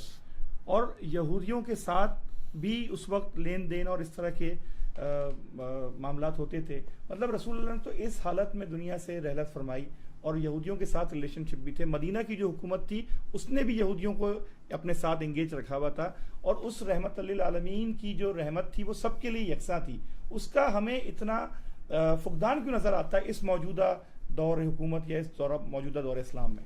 اس لیے نظر آتا ہے بالخصوص پاکستان میں. دیکھیں، اس لیے نظر آتا ہے کہ جو نالائق آدمی ہوتا ہے نا، نالائق، وہ کمپٹیشن سے ڈرتا ہے. کیونکہ مسلمان بحیثیت قوم نالائق ہو چکے ہیں، تو وہ چاہتے ہیں کہ ہمارے معاشرے میں کوئی قابل آدمی رہے ہی نہیں، اس کا ہمارے علاوہ کوئی ہو ہی نہیں. رسول اللہ علیہ وسلم تو ایک بہت بڑے انسان تھے نا، تو ان کو کوئی پریشانی نہیں تھی نا کہ میرے سامنے کون رہ رہا ہے. ہم سارے ہیں نالائق. اب ہم نے کہا یار کوئی پڑھا لکھا یہودی آ گیا، پڑھا لکھا عیسائی آ گیا، اس نے کوئی اچھی بات کر دی تو ہمارا کیا بنے گا؟ ہم نے کہا یار ان کو فارغ کرو. یہ ایک بنیادی کانسیپٹ ہے. اور یہ آپ نے مجھ سے پہلا سوال کیا تھا نا کہ پاکستان کیوں بنایا تھا اور یہ بنایا تھا. یہ جب کبھی آپ بات کریں گے میں آپ کو بتاؤں گا کہ یہ کیوں. میں نے آپ کو کیا کہا، کیوں یہ جو جاگیرداروں نے کیوں ہندو کو فارغ کیا؟ انہیں قرضے لیے ہوئے تھے. اب انہوں نے کہا ہندو تو میری ایسی تیسی پھیر دے لگا، تو انہوں نے کہا یار ان کو فارغ کرو. یہی ہوا ہے نا. تو یہ جو بھی انسان کمپٹیشن سے ڈرے گا وہ ہمیشہ مذہبی، لسانی اور قومیت کی بنیاد پر لوگوں کو الگ کر دے گا. سر قرآن کو پڑھنا اور قرآن کا مطالعہ کرنا ہر مسلمان کا ذوق و شوق بھی ہے اور فرض بھی ہے، لیکن قرآن کو سمجھنے کے لیے ہم اتنی جو تشریحات اور اس کی کہہ لیجئے کہ ڈیٹیل میں جانے کے لیے کسی نہ کسی کے پاس جاتے ہیں. تو کیا آپ کو لگتا ہے کہ کوئی ایک تشریح، کوئی ایک تفسیر ایسی ہے جو سب کو ایک پیج پہ لے کے آ جائے، پوری امت کو؟ دیکھیں، قرآن میں 6666 آیتیں ہیں، اور میں نے یہ کام شروع کیا ہوا ہے اور وہ کسی وقت میں کمپلیٹ نہیں کر سکا، وہ درمیان میں رکا ہوا ہے. میں نے وہ آیتیں لے کر اس کے نیچے تمام مستند تفسیروں کا ترجمہ لکھ دیا ہے.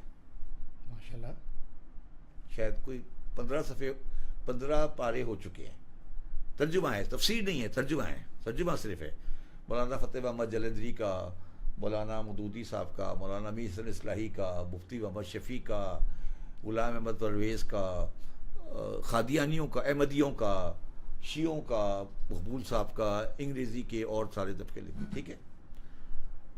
اس میں میری انالیسس یہ کہتی ہے کہ 6666 آیتوں میں سے 300 شاید ایسی ہوں گی، 6666 آیتوں میں سے 300 ایسی ہوں گی جس میں کوئی اختلافی ترجمہ ہے، باقی سب ایک سی ہیں. یعنی کہ سارے ایک بات پہ متفق ہیں. مفکرین کا اجتماع ہے، اجتماع ہے، ایک لفظ کا فرق نہیں ہے، چاہے وہ کسی بھی طبقے، کسی بھی 5 طبقے سے ہو. اور آپ نے وہ کمپائل کر لی بھی، کمپائل کی ہوئی ہے. اسے پبلک کریں گے؟ آپ کریں گے، کسی وقت کریں گے، زندہ رہے تو کریں گے. اور مل جائیں گی یار، اور آپ کو اور جگہ بھی مل جائیں گی، چیک کر لیں. میں نہیں کہہ رہا، میں نے نہیں کی، اور لوگوں نے بھی کی ہے. آپ کو وہ یوٹیوب پہ بھی مل جائے گی، آپ جا کے دیکھیں. آپ اسٹڈی کریں نا کہ 6666 آیتوں میں کتنی آیتوں کے ترجمے میں فرق ہے. صرف 300 ایسی آیتیں ہیں جس پہ جھگڑا پڑا ہوا ہے، اور ان 300 آیتوں کے اوپر ہم ایک دوسرے کا گلا کاٹ رہے ہیں. 6300 آیتوں میں فرق ہی کوئی نہیں ہے. مگر فرق بتاتا ہوں میں آپ کو، اب سنیں پلیز. اب آپ نے کہا بسم اللہ الرحمن الرحیم، ٹھیک ہے. اب اگر آپ ترجمہ شروع کریں گے اس پہ لکھا ہوگا شروع کرتا ہوں میں اللہ کے نام سے، ٹھیک ہے. ایک جگہ لکھا ہوگا سہارا اللہ کے نام کا، ٹھیک ہے. اب بسم اللہ میں نہ سہارا ہے نہ شروع ہے، ٹھیک ہے. یعنی کہ اس کے عربی ایسنس کے لحاظ سے آپ کہہ رہے ہیں؟ نہیں، بسم اللہ میں شروع کا لفظ کہیں نہیں ہے. بسم اللہ کا مطلب شروع نہیں ہے. شروع نہیں ہے. اسی لیے کہ آپ ترجمے میں جائیں گے نا, کبھی اٹھائیے ترجمہ, اس پہ شروع بریکٹ میں ہوگا. ایگزیکٹلی صحیح فرما رہے ہیں. اس لیے ہوتا ہے کہ شروع اس کے اندر شامل نہیں ہے. اور احمد رضا خان صاحب نے ترجمہ کیا, اس میں لکھا ہے اللہ کے نام سے شروع. ہاں مطلب نہیں, میرا مقصد ہے شروع کا لفظ بسم اللہ میں نہیں ہے. نہیں ہے.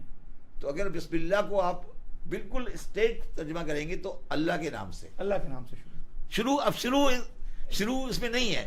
یہ اپنی انوویشن کہہ لیں, یہ آسانی کے لیے بیان کیا گیا لوگوں کے لیے. ٹھیک ہو گیا. ٹھیک ہے.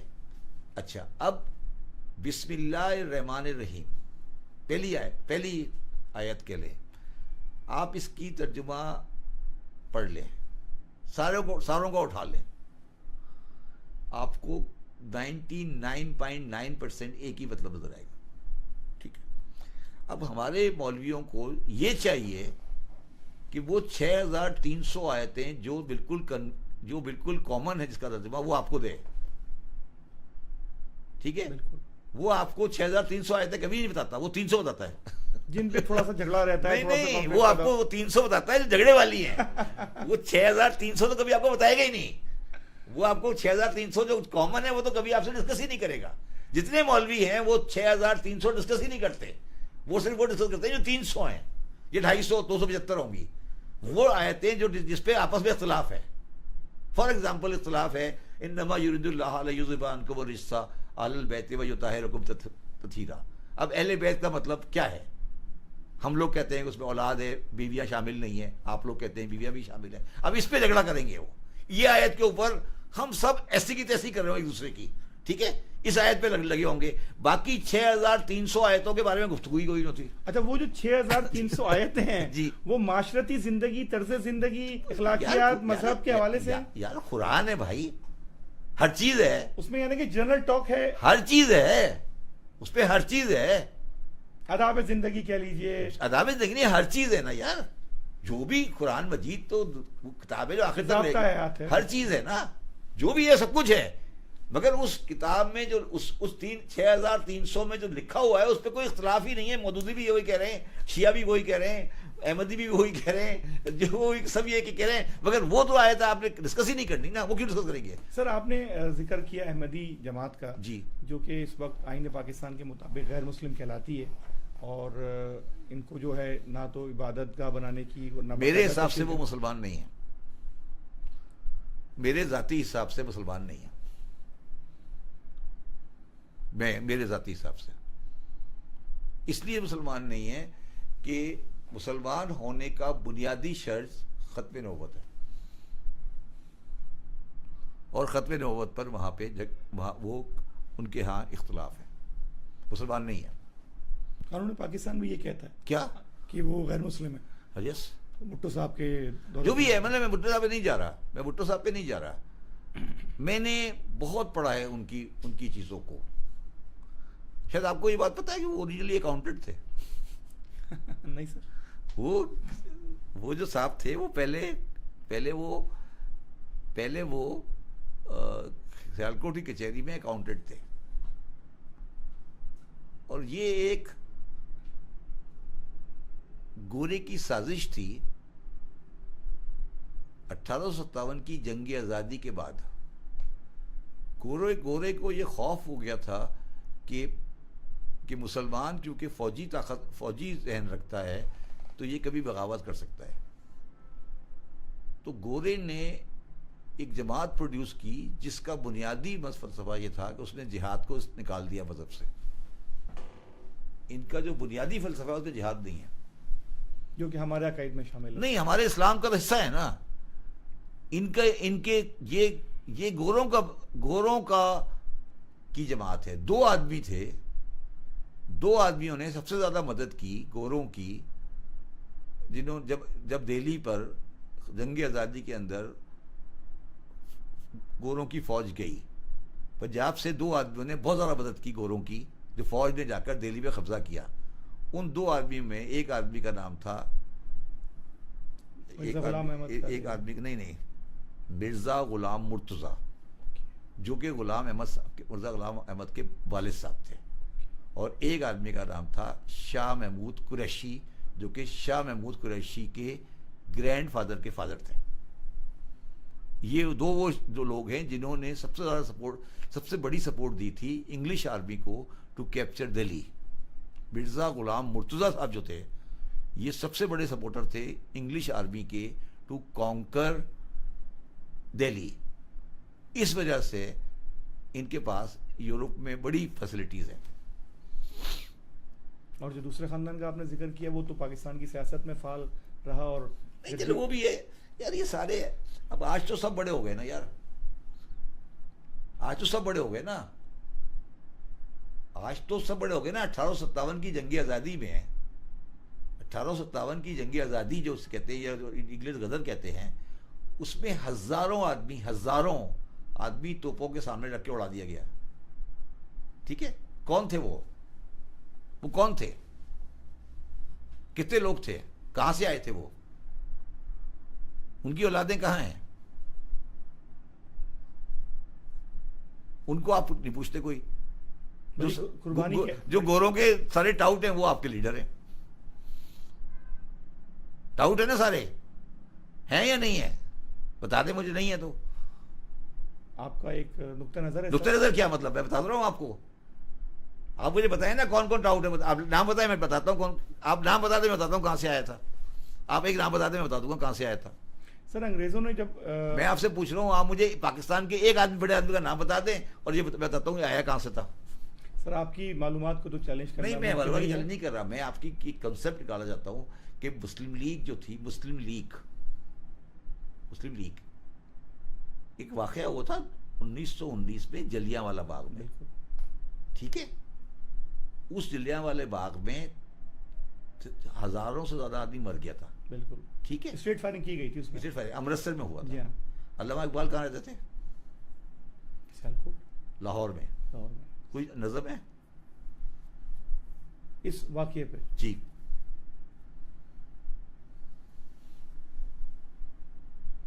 جواب دینا مجھے. میرے علم میں نہیں ہے سر. نہیں علم میں نہیں ہے، بتاؤ نا ذرا، سوال جواب دو نا کہ علامہ اقبال کی کوئی نظم ہے؟ پاکستان بنانے والوں میں کتنے سر تھے؟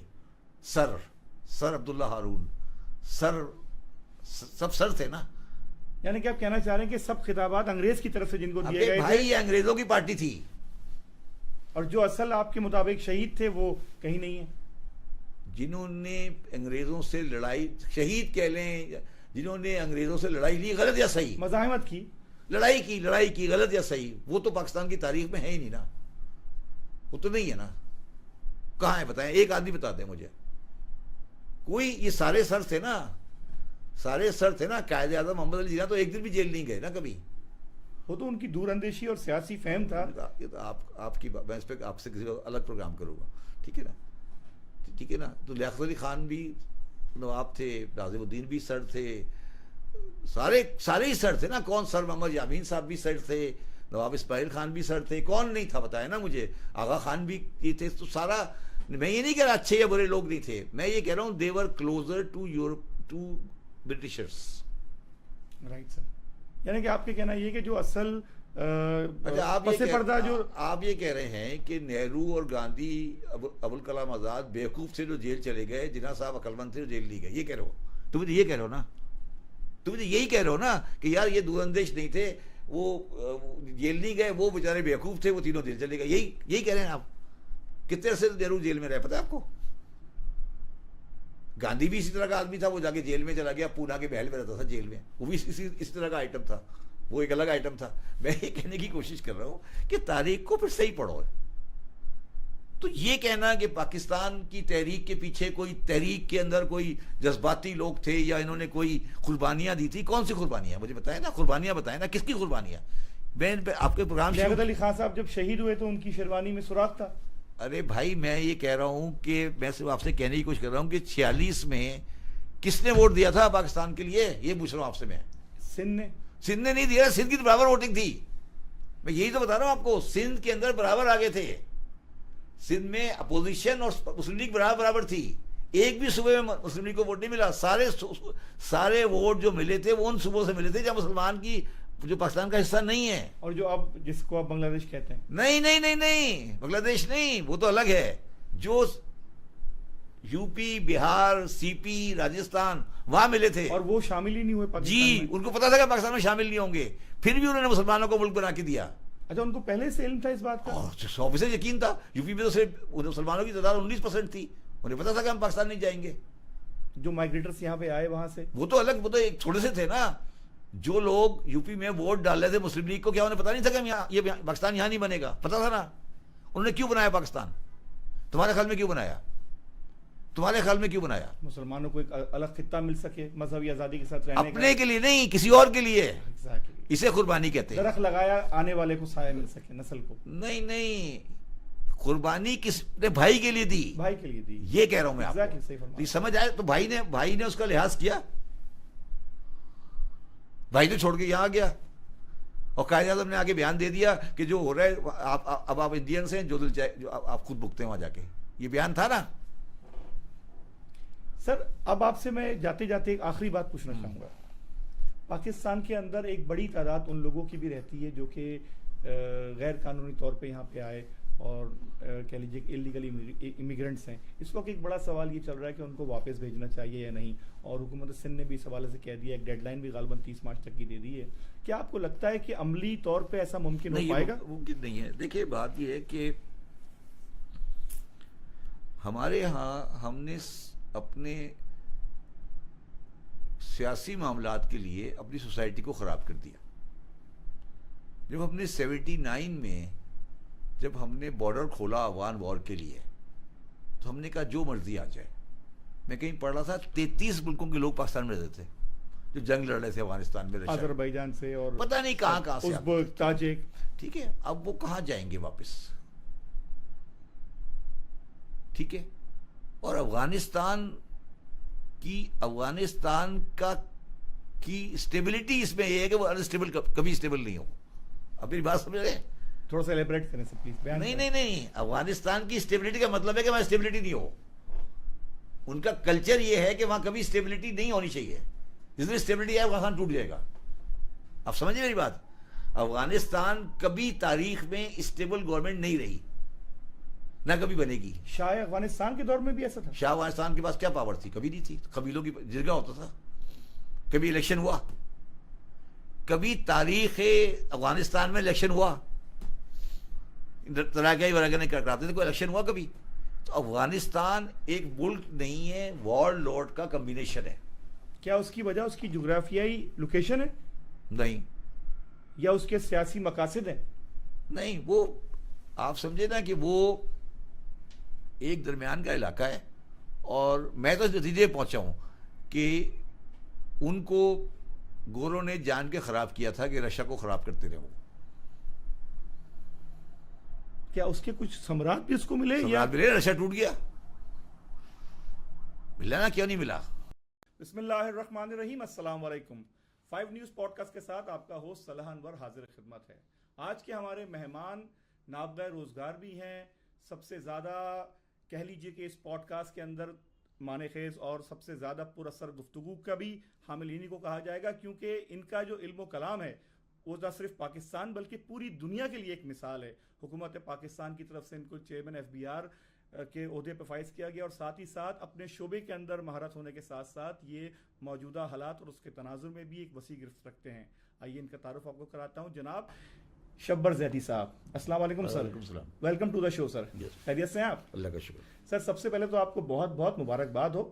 آج خبروں کی زینت تھا کہ پاکستان کا اسٹاف لیول معاہدہ IMF کے ساتھ دوبارہ پا گیا اور ہمیں قسط ملنے کی بھی نوید سنائی گئی. سر کچھ اظہار خیال کریں. دیکھیں، بسم اللہ الرحمن الرحیم. شکریہ نیوز چینل 5 کا انہوں نے موقع دیا. دیکھیں بات یہ ہے کہ یہی ہماری بدقسمتی ہے کہ ہم لوگوں کی قسط کے ملنے کو خوش قسمتی کہہ رہے ہیں. ایک قوم جو ہے جو 25 کروڑ کی قوم ہے، اس کو $2.3 بلین کا لون ملنے کی امید ہے، مل جائے گا. اس کو ہم کہہ رہے ہیں کہ بڑی خوش قسمتی کی بات ہے کہ اب ایک آدمی میں قرضہ دینے کے لیے تیار ہو گیا. یہ ایک بدقسمتی کی اینڈ ہے. 2.3 بلین روپیز جو ہے، جو ایلون مسک کی جو ویلتھ ہے وہ اس سے مطلب پورے پاکستان کی GDP کے آس پاس چل رہی ہوتی ہے. ٹھیک ہے، تو یہ ہماری بدقسمتی ہے کہ پاکستان میں صحیح باتیں نہیں پریزنٹ کی جاتی. ہمیں یہ لکھنا چاہیے کہ ہم بدقسمت ملک ہیں کہ جو بار بار قرض لے رہے ہیں اور ہم قرض لینے جا رہے ہیں, اور آج ہماری خوش قسمتی ہو گئی کہ ہمیں نیا قرض مل گیا. یہ ہے نا. اس کے علاوہ آپ کیا کہنا چاہ رہے ہیں؟ آپ یہ کہنا چاہ رہے ہیں کہ ہمیں قرض مل گیا, اچھی بات ہے. شبر صاحب, قوم کے لیے تو یہی ان یہ حالات میں قوم کے لیے کیا, ایک آدمی کو, ایک خاندان کو قرض مل جائے کہ اچھی بات ہے. یہ میں یہ پوچھ رہا ہوں آپ کو. درست فرما رہے ہیں. شبر صاحب, مجھے یہ بتائیے کہ پاکستان جب وجود میں آیا جی. تو موجد پاکستان بانی پاکستان جناب قائد اعظم رحمۃ اللہ علیہ نے جو اس پاکستان کو ملک بنا کے ہم کو دیا تو اس کا نام تھا ریپبلک آف پاکستان, اور 1956 کے آئین کے بعد اس کا نام اسلامی جمہوریہ پاکستان ہو گیا. تو کہ قائد کے ویژن کے خلاف تو کوئی نام نہیں رکھ دیا گیا اس کا؟ دیکھیں, دو باتیں ہیں, تھوڑی سی میں آپ کو کلیریفائی کر لوں. ایک تو آپ ایک تھوڑا آگے بڑھے, آپ نے کہا قائد اعظم رحمۃ اللہ علیہ, تھوڑے دن بعد آپ کہیں گے رضی اللہ تعالیٰ عنہ, یہ بھی کہہ دیں گے. ٹھیک ہے جی, خدا. تو میرا مقصد ہے لوگوں کو ایک لمٹ میں رکھیں. قائد اعظم بڑے باعزت انسان تھے, بہت بڑا ان کا رول ہے, مگر ہم اپنے القابات میں, اپنی چیزوں میں بہت آگے بڑھتے جا رہے ہیں, اور عربی کے الفاظ استعمال کر کر کے ہم یہ سمجھتے ہیں کہ ہم کسی کوئی ان کو ایک پریسٹیج دیتے ہیں. فار ایگزامپل, آپ نے شاید آج دیکھا نہیں دیکھا, کوئی ٹی وی پہ چل رہا تھا کہ جی آج کوئی ابھی 28 تاریخ کو پاکستان کی وہ ہوگی آزادی کا جشن منایا جائے گا, کیونکہ وہ رمضان کے حساب سے. جی بالکل, آپ یہ کر لیں, کوئی حرج نہیں ہے, مگر یہ آپ کنفیوژن مزید ملٹیپلائی کر رہے ہیں, اس سے کوئی فائدہ نہیں ہوگا. ٹھیک ہے, پہلی بات. دوسری بات, یہ بات بڑی سمپل سی ہے کہ قائد اعظم محمد علی جناح جو تھے وہ پاکستان مسلم لیگ کے صدر تھے, اور اس کے اوپر میں آپ سے کسی وقت, آج نہیں, کسی وقت اگلے پروگرام میں کبھی بحث کروں گا کہ پاکستان کس نے بنایا. اس کے اوپر میں آپ سے ایک پورا 6 گھنٹے کا پروگرام کر سکتا ہوں کہ پاکستان کس نے بنایا. ٹھیک ہے, اور پاکستان کیسے بنا. اس کے اوپر عائشہ جلال کی کتاب ہے, اس کے اوپر جسونت سنگھ نے کتاب لکھی ہے, دا پارٹیشن آف انڈیا. ٹھیک ہے, قائد اعظم یس اس مسلم لیگ کی تحریک کے رہنما تھے جس نے اس پوزیشن کو لے کے آگے چلے اور ایک ڈیسیجن لیا. ہمیں یہ یاد رکھنا چاہیے کہ قائد اعظم محمد علی جناح نے اور مسلم لیگ نے 1946 میں کیبنٹ پلان کو ایکسیپٹ کیا تھا. کیبنٹ مشن جو کیبنٹ پلان تھا اس کو ایکسیپٹ کیا تھا, اور اس میں پاکستان نہیں تھا. 46 کی بات کر رہا ہوں میں, 46 کی, اور 47 میں پاکستان بن گیا, جون 47 کو فیصلہ ہو گیا. اور قائد اعظم نے یہ ایکسیپٹ کر لیا کہ ہمیں آدھا پنجاب اور آدھا بنگال ملے گا. ہوا, بالکل ہوا. یہ کیا تھا, چلے وہ الگ کہانی ہے, سے میں نے کہا میں آپ سے کسی وقت بعد میں بات کروں گا. اب آپ آ جائیں کہ اسلامک ریپبلک اور نان اسلامک ریپبلک. دیکھیں, جب یہ ملک بن گیا, ٹھیک ہے, اور قائد اعظم محمد علی جناح نے جب پاکستان بنایا تو اس کا نام تھا ریپبلک آف پاکستان. ٹھیک ہے, اچھا, اس کے بعد اس ملک میں ایک آئین نہیں آیا, الیکشن نہیں ہوا. کیوں نہیں ہوا؟ آپ نے کبھی غور کیا کیوں نہیں ہوا الیکشن؟ اس لیے نہیں ہوا کہ ویسٹ پاکستانیز بنگالی کو میجورٹی دینے کو تیار نہیں تھے, اور وہ اس چکر میں تھے کہ کسی طریقے سے کوئی رستہ نکلے جس میں یہ برابری کا سلسلہ بنایا جائے. اور اس کے بعد قائد اعظم کے انتقال کے بعد اور لیاقت علی خان کے قتل کے بعد 2 بیوروکریٹس نے پاکستان پہ قبضہ کر لیا, غلام محمد اور چودھری محمد علی. بالکل ٹھیک ہے, چودھری محمد علی, غلام محمد صاحب تو ایک میرے ذاتی حساب سے وہ ایک ڈیفرنٹ ٹائپ کے آدمی تھے. وہ پیر وارث شاہ آف دیوا شریف کے مرید تھے. پتہ ہے آپ کو, پیر وارث شاہ آف دیوا شریف کے مرید تھے, وہ ایک الگ کہانی ہے. چودھری محمد علی نہایت اسٹرانگ مذہبی خیالات رکھتے تھے, اور انہوں نے اپنے پوزیشن ہٹنے کے بعد ایک پارٹی بنائی تھی, اس کا نام تھا نظام اسلام پارٹی, اور وہ نظام اسلام پارٹی سمیت جماعت اسلامی کا دوسرا نام تھا. تو چودھری محمد علی کے ذہن میں پاکستان کا جو نقشہ تھا, چودھری محمد علی کے ذہن میں تھا, اور کسی کے ذہن میں نہیں تھا. یہ آپ یاد رکھیے گا کہ چودھری محمد علی کے ذہن میں تھا, اور میں اس کو بولتا ہوں جالندھری پاکستان, یعنی کہ پنجاب بیس پاکستان. نہیں, پنجاب تو بہت اچھی جگہ ہے بھائی. جلندھر نے 3 بڑے آدمی پیدا کیے ہیں. ایک آدمی تو میرا لیڈر ہے, 2 آدمی کو میں نہیں مانتا, وہ بھی جلندھر ہے. ایک آدمی دو آدمی جو ہیں, ایک ہے جنرل ضیاء الحق اور ایک ہے چودھری محمد علی. یہ تینوں جلندھری ہیں. چودھری محمد علی بھی جلندھری ہیں. اچھا ہاں سوری, ایک اور عبدالحفیظ جلندھری نہیں, اور نہیں عبدالحفیظ جلندھری, ایک اور بدترین آدمی, بدترین کہنا چاہیے اس کو, اور اس نے بڑی نقصان پہنچایا پاکستان کو, جس سے انوار الحق. تو یہ جو جلندھری پاکستان ہے نا, جلندھری پاکستان کو پاکستان نہیں سمجھے, یہ جلندھری پاکستان ہے. یہ پاکستان نہیں ہے. پاکستان ہمارے بڑوں نے بنایا تھا, جنہوں نے 1946 میں, دیکھیں ٹرائی ٹو انڈرسٹینڈ, 1946 میں الیکشن ہوا. اس الیکشن میں یہ ڈیسائیڈ ہوا کہ مسلم لیگ مسلمانوں کی جماعت ہے یا نہیں ہے. ٹھیک ہے, جو صوبے آج پاکستان کا حصہ نہیں ہے انہوں نے ساری سیٹیں مسلمانوں کو دیں, اور جو آج پاکستان کا, اچھا ایسٹ پاکستان نے دی, بنگال نے دی. جنہوں نے نہیں دی وہ کون ہے؟ پنجاب فرنٹیئر. پنجاب میں گورنمنٹ بنی 46 کے بعد یونینسٹ کی, فرنٹیئر میں گورنمنٹ بنی کانگریس کی. Sindh was the only province, Sindh میں برابر آ گیا, اور سندھ میں ٹاس ہوا. تو جو آج پاکستان ہے, یہ 46 کی ووٹنگ میں پاکستان نہیں تھا. پاکستان ان لوگوں نے ان لوگوں کو دیا ہے جو وہاں رہتے تھے. یہ ان کو یہ بات سمجھ آ گئی نا کس دن, جلندھریوں کو یہ سمجھ آئے گا کہ ہم کیا کہہ رہے ہیں, میں کیا کہہ رہا ہوں, کہ پاکستان بنایا کس نے. چودھری محمد علی صاحب کی کبھی ہسٹری پڑھیے گا آپ. ان کے بیٹے میرے بڑے قریبی دوست تھے, بڑی عزت احترام تھی ان کا. خالد انور صاحب ان کا بھی انتقال ہوا ہے پچھلے ہفتے. تو چودھری محمد علی صاحب ایک سوچ رکھتے تھے, غلط یا صحیح ان کی رائٹ تھی, جس سے میں ٹوٹلی ڈس ایگری کرتا ہوں, اور انہوں نے اس کو اسلامک ریپبلک آف پاکستان بنا دیا. اچھا اب اس کی کہانی اس سے آگے چلیں. 1956 کا آئین بن گیا. اس آئین کو لکھنے والے کا آدمی کا نام تھا اے کے بروہی. اے کے بروہی صاحب نے وہ آئین لکھا تھا. لکھنے کے بعد اے کے بروہی صاحب نے اس آئین کی ایک کمنٹری لکھی. اس کمنٹری کا نام ہے fundamental of laws of Pakistan. اتنی موٹی کتاب ہے, ٹھیک ہے. اور وہ کتاب پاکستان میں کسی کتاب کی دکان پہ اویلیبل نہیں ہے. کیا وجہ سر؟ کیا وجہ اس کی سر؟ بتاتا ہوں میں آپ کو.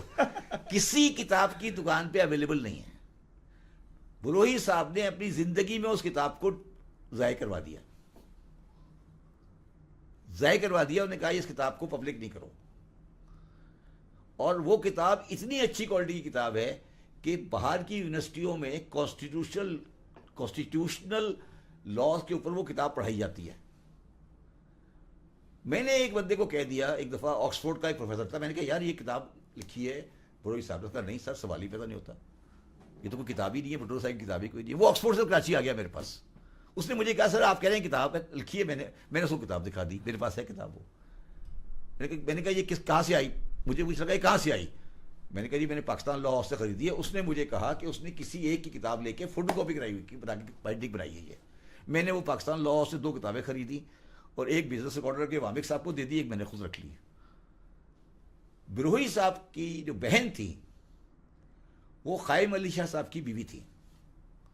ان کا بیٹا اسد علی شاہ میرے ساتھ پڑھتا ہے, میرے ساتھ یہ کیا تھا اس نے. میں نے اس کو فون کیا, میں نے کہا یار اسد تمہارے ماموں نے یہ کتاب لکھی ہے, اس کی لڑکی ہے شاید بروہی صاحب کی, اس سے پتہ کرو. اس نے کہا جی ہاں ابا نے کتاب لکھی تھی, مگر کہا تھا کہ اس کو دفاع کرو. ٹھیک ہے, اچھا سنیں, اب سنیں, بات پوری سنیں, پھر آپ کو سمجھ آئے گی پاکستان کا مطلب کیا. اس کتاب میں 100 صفحے لکھے ہوئے ہیں اس بات کے اوپر کہ یہ اسلامک کا مطلب کیا ہے. یہ ہے اسلامک ریپبلک, اس کے آئین میں ڈالا تھا نا, اس میں 100 پیج لکھا ہوا ہے, 100 پیج اس بات پہ لکھا ہے کہ اسلامک ریپبلک کیوں ڈالا گیا. اور انہوں نے کہا خدا کا واسطہ ہے اس کو یہ نہیں سمجھنا کہ یہ مذہب ہے. یہ انہوں نے لکھا ہے اس بات کو کہ یہ مذہب کا کوئی تعلق نہیں اس کے ساتھ. ہم یہ بتانا چاہتے ہیں مسلم اسٹیٹ ہے, جیسے کہ ملیشیا ہے. ملیشیا ہے, یس. 100 پیج لکھے ہوئے ہیں. وہ 100 پیج پبلک میں نہیں لانا چاہتے تھے بروہی صاحب اپنی زندگی میں, کیونکہ وہ ضیاء الحق کے مشیر ہو گئے تھے, تو انہیں کتاب ضائع کر دی. آج آپ کسی دکان سے مجھے کتاب لا کے دکھا دیں, میں نام بدل دوں گا آپ کا. اس کا نام ہے فنڈامنٹل لاز آف پاکستان. اس سے اچھی کتاب نہیں ہے کانسٹیٹیوشنل لا کے اوپر. اچھی کتاب کوئی نہیں. اس سے اچھی کتاب شاید لکھی نہیں گئی دنیا میں. کہتے ہیں لوگ کہ اس سے اچھی کتاب لکھی گئی. ٹھیک ہے, یہ ہمارے لوگوں کا کریکٹر ہے. ایک دن کسی نے مجھے بتایا واقعہ, غلط یا صحیح مجھے نہیں پتا, کہ غلام اسحاق خان, ضیاء الحق اور بروئی صاحب نماز پڑھ رہے تھے. تو ضیاء الحق اور غلام اسحاق خان نماز پڑھ کے اٹھ گئے, سجدہ سے اٹھ گئے, تو بروئی صاحب بہت دیر تک سجدہ کرتے رہے. تو جب بروئی صاحب اٹھے تو ضیاء الحق نے پوچھا کہ بروئی صاحب آپ کیا کر رہے تھے؟ کہنے لگے آپ کی حکومت کے لیے دعا کر رہا تھا. تو سر آپ کس دنیا میں بیٹھے ہو یار؟ تم لوگوں کو کیا ہے؟ تم کیا باتیں کرو میرے ساتھ؟ اس کے اوپر تو میں تمہارے ساتھ 100 گھنٹے گفتگو کر سکتا ہوں. سر پاکستان کے اندر ہم دیکھتے ہیں کہ مختلف شعبہ جات ہیں, مختلف سیگمنٹس ہیں, اور ہر شعبہ اس بات کو میں یہ کہہ رہا ہوں کہ آپ لوگوں کو کہیں کہ فنڈامنٹل لاز آف پاکستان کتاب پڑھ لیں, پھر آپ اسلامی ریپبلک کی بات کر لیں میرے ساتھ آ کے. رائٹ سر ہم آپ سے یہ گزارش کرنا چاہ رہے تھے کہ پاکستان کے اندر مختلف سیگمنٹس کے لوگ ہیں, مختلف طبقہ فکر کے لوگ ہیں. ہر طبقہ فکر یہ بات کہتا ہے کہ پاکستان کا اصل وارث وہی ہے, پاکستان کو صحیح سے اون وہی کرتا ہے. در حقیقت پاکستان کے اصل وارثین ہیں کون؟ پاکستان کس کی حرمت ہے, اور کس کے لیے دراصل پاکستان کو ہم کہہ سکتے ہیں کہ اس کے بانیان ہیں یا اس کی حرمت ولاج کے؟ پاکستان سندھ اور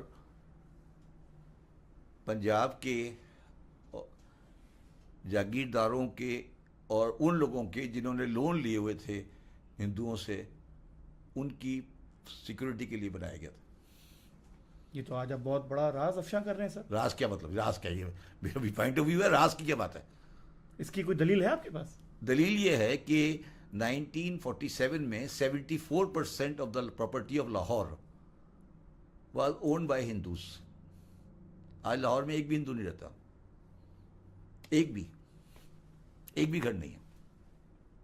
میں نے ساری زندگی اس گھر میں گزاری ہے جو ہندو چھوڑ کے گیا تھا.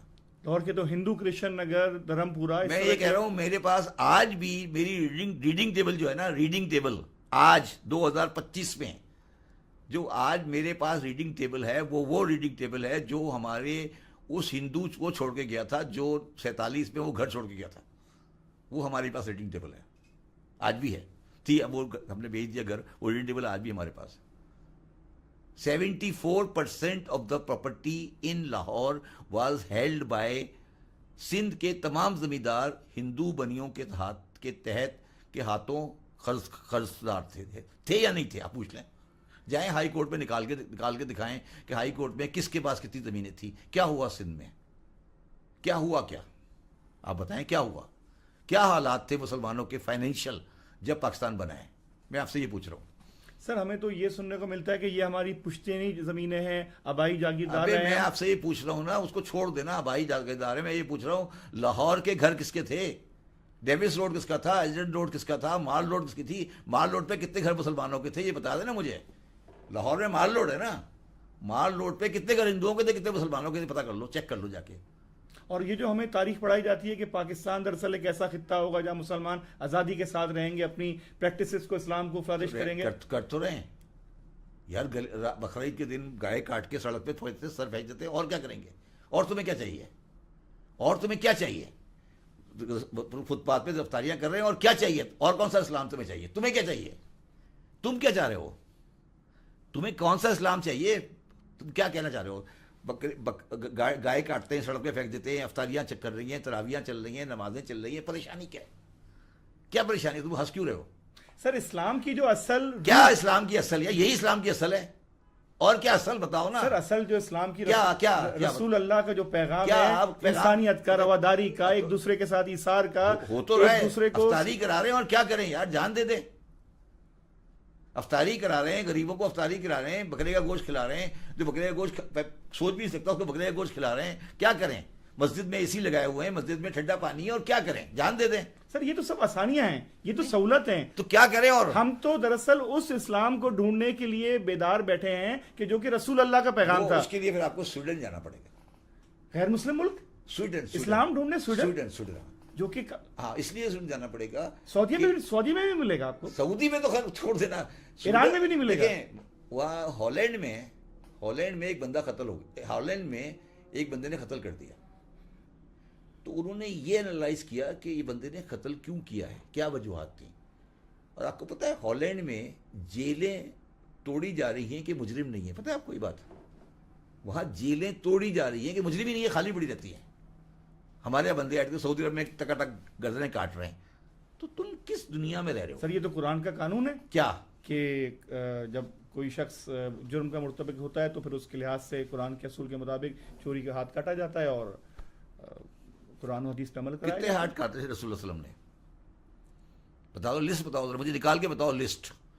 مجھے رسول اللہ صلی اللہ علیہ وسلم کی زندگی میں ایک آدمی بتا دو, ایک آدمی جس کو زنا کی سنسار کیا گیا ہو. اگر ہے تو مجھے بتا دو. یعنی کہ آپ یہ کہتے ہیں رسول اللہ کے دور میں نہ تو کسی کو سنسار کیا میں گیا. آپ سے یہ پوچھ رہا ہوں کہ میں نہیں کہہ رہا, آپ بتاؤ نا, تم تو اسلامی سزاؤں کے ماننے والوں, تم مجھے بتا دو کہ یہ آدمی رسول اللہ صلی اللہ علیہ وسلم نے سنسار کیا اسلامی سزا کے بنیاد پہ, رسول اللہ کو گواہی مل گئی, اس کو سنسار کر دیا کہ زنا کر رہا تھا. کوئی ہے؟ یعنی کہ ایسی کوئی روایت ہم کو یا کوئی واقعہ ہم کو کتاب میں نہیں ملتا. اگر ہے تو وہ خود آ کے اس نے کہا. بات سمجھے ہوئے کیا کہہ رہا ہوں؟ یک طرفہ فیصلہ نہیں کیا گیا, آپ کہنا چاہتے ہیں؟ نہیں نہیں نہیں نہیں نہیں نہیں, اسلام میں زنا کی سزا 4 گواہ ہیں.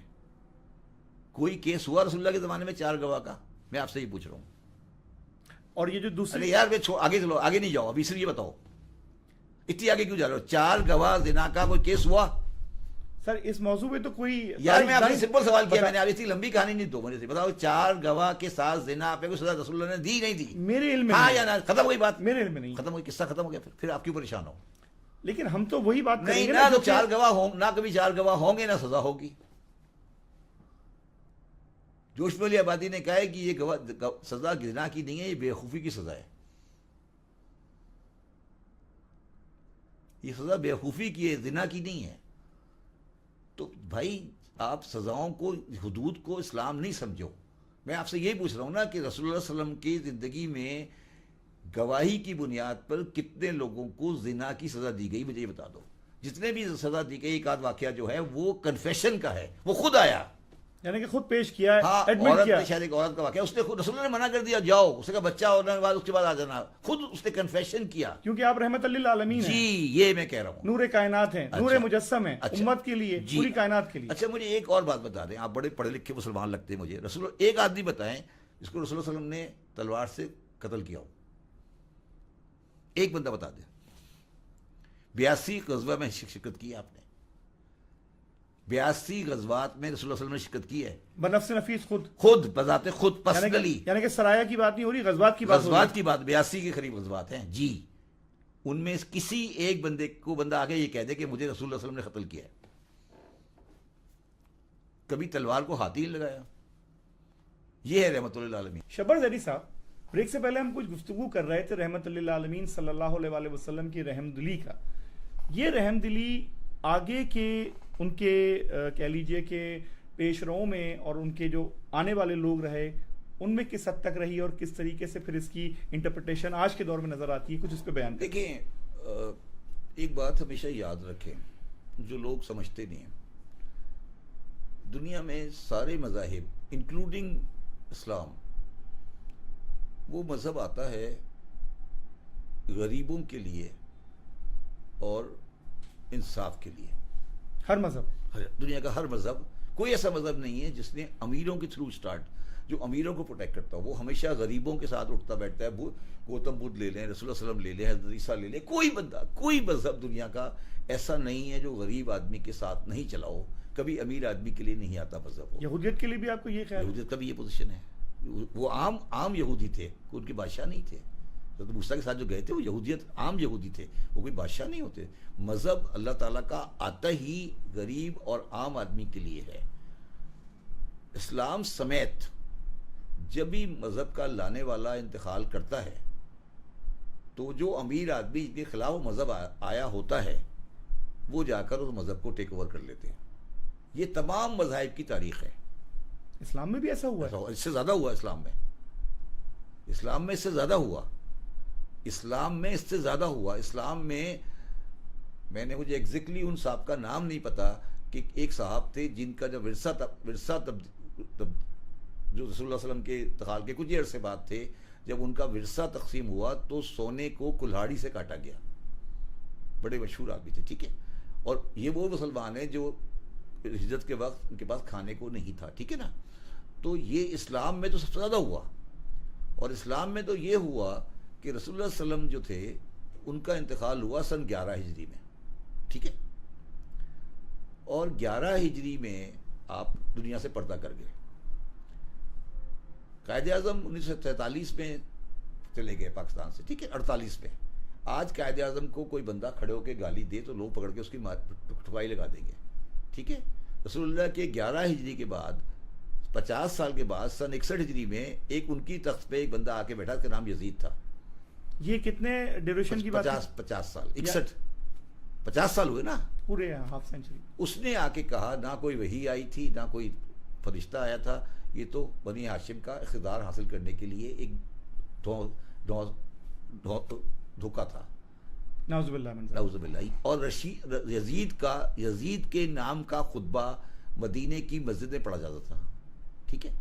آپ کو یہ بات پتہ ہے یا نہیں پتہ شاید آپ کو پتہ ہو کہ جمعے کی نماز کے خطبے میں حکمران وقت کا نام لینا ضروری ہے. پتہ ہے آپ کو یہ بات؟ ابھی تک ہے؟ آج بھی. آپ کے خیال میں آج کل کیا ہوتا ہے؟ آپ کی مسجد میں کیا ہوتا ہے پتہ ہے آپ کو؟ آپ کو پتہ ہے یہ بات؟ بتاؤں میں کیا ہوتا ہے؟ Please sir.